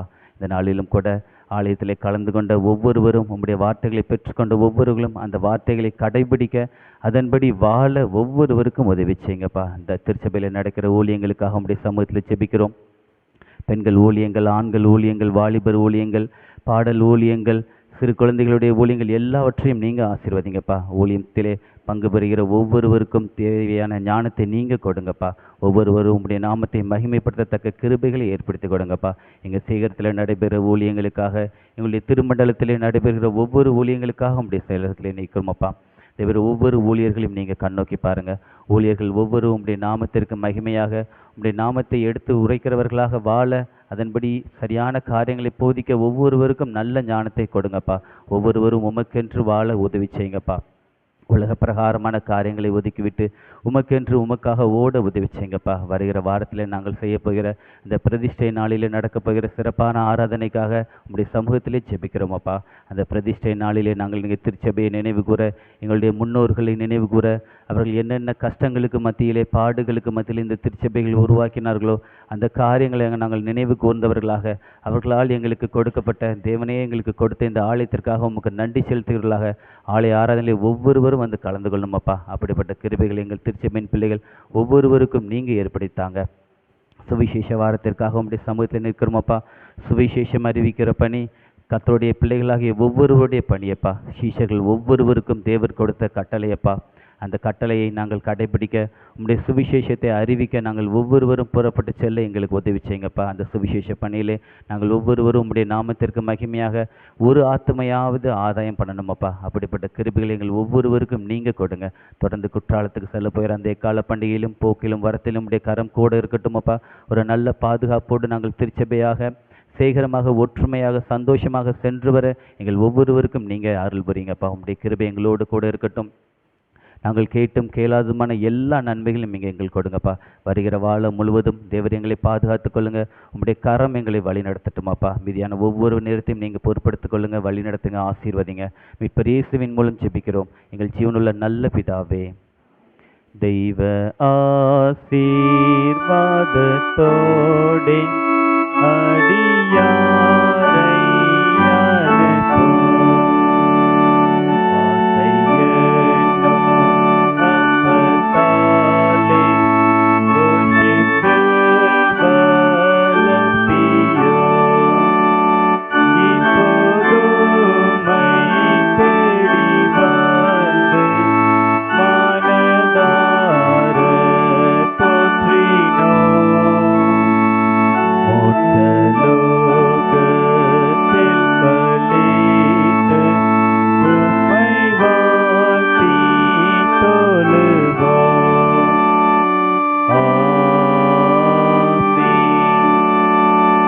நம்முடைய கர்த்தராகிய இயேசு கிறிஸ்துவினுடைய கிருபையும் பிதாவாகிய தேவனுடைய அன்பும் பரிசுத்த ஆவியினுடைய ஐக்கியமும் நம் அனைவரோடும் கூட எப்போதைக்கும் இருப்பதாக. கர்த்தர் உங்களோடு இருப்பாராக. தெய்வ சமாதானத்தோடே போய் வர கடவோம்.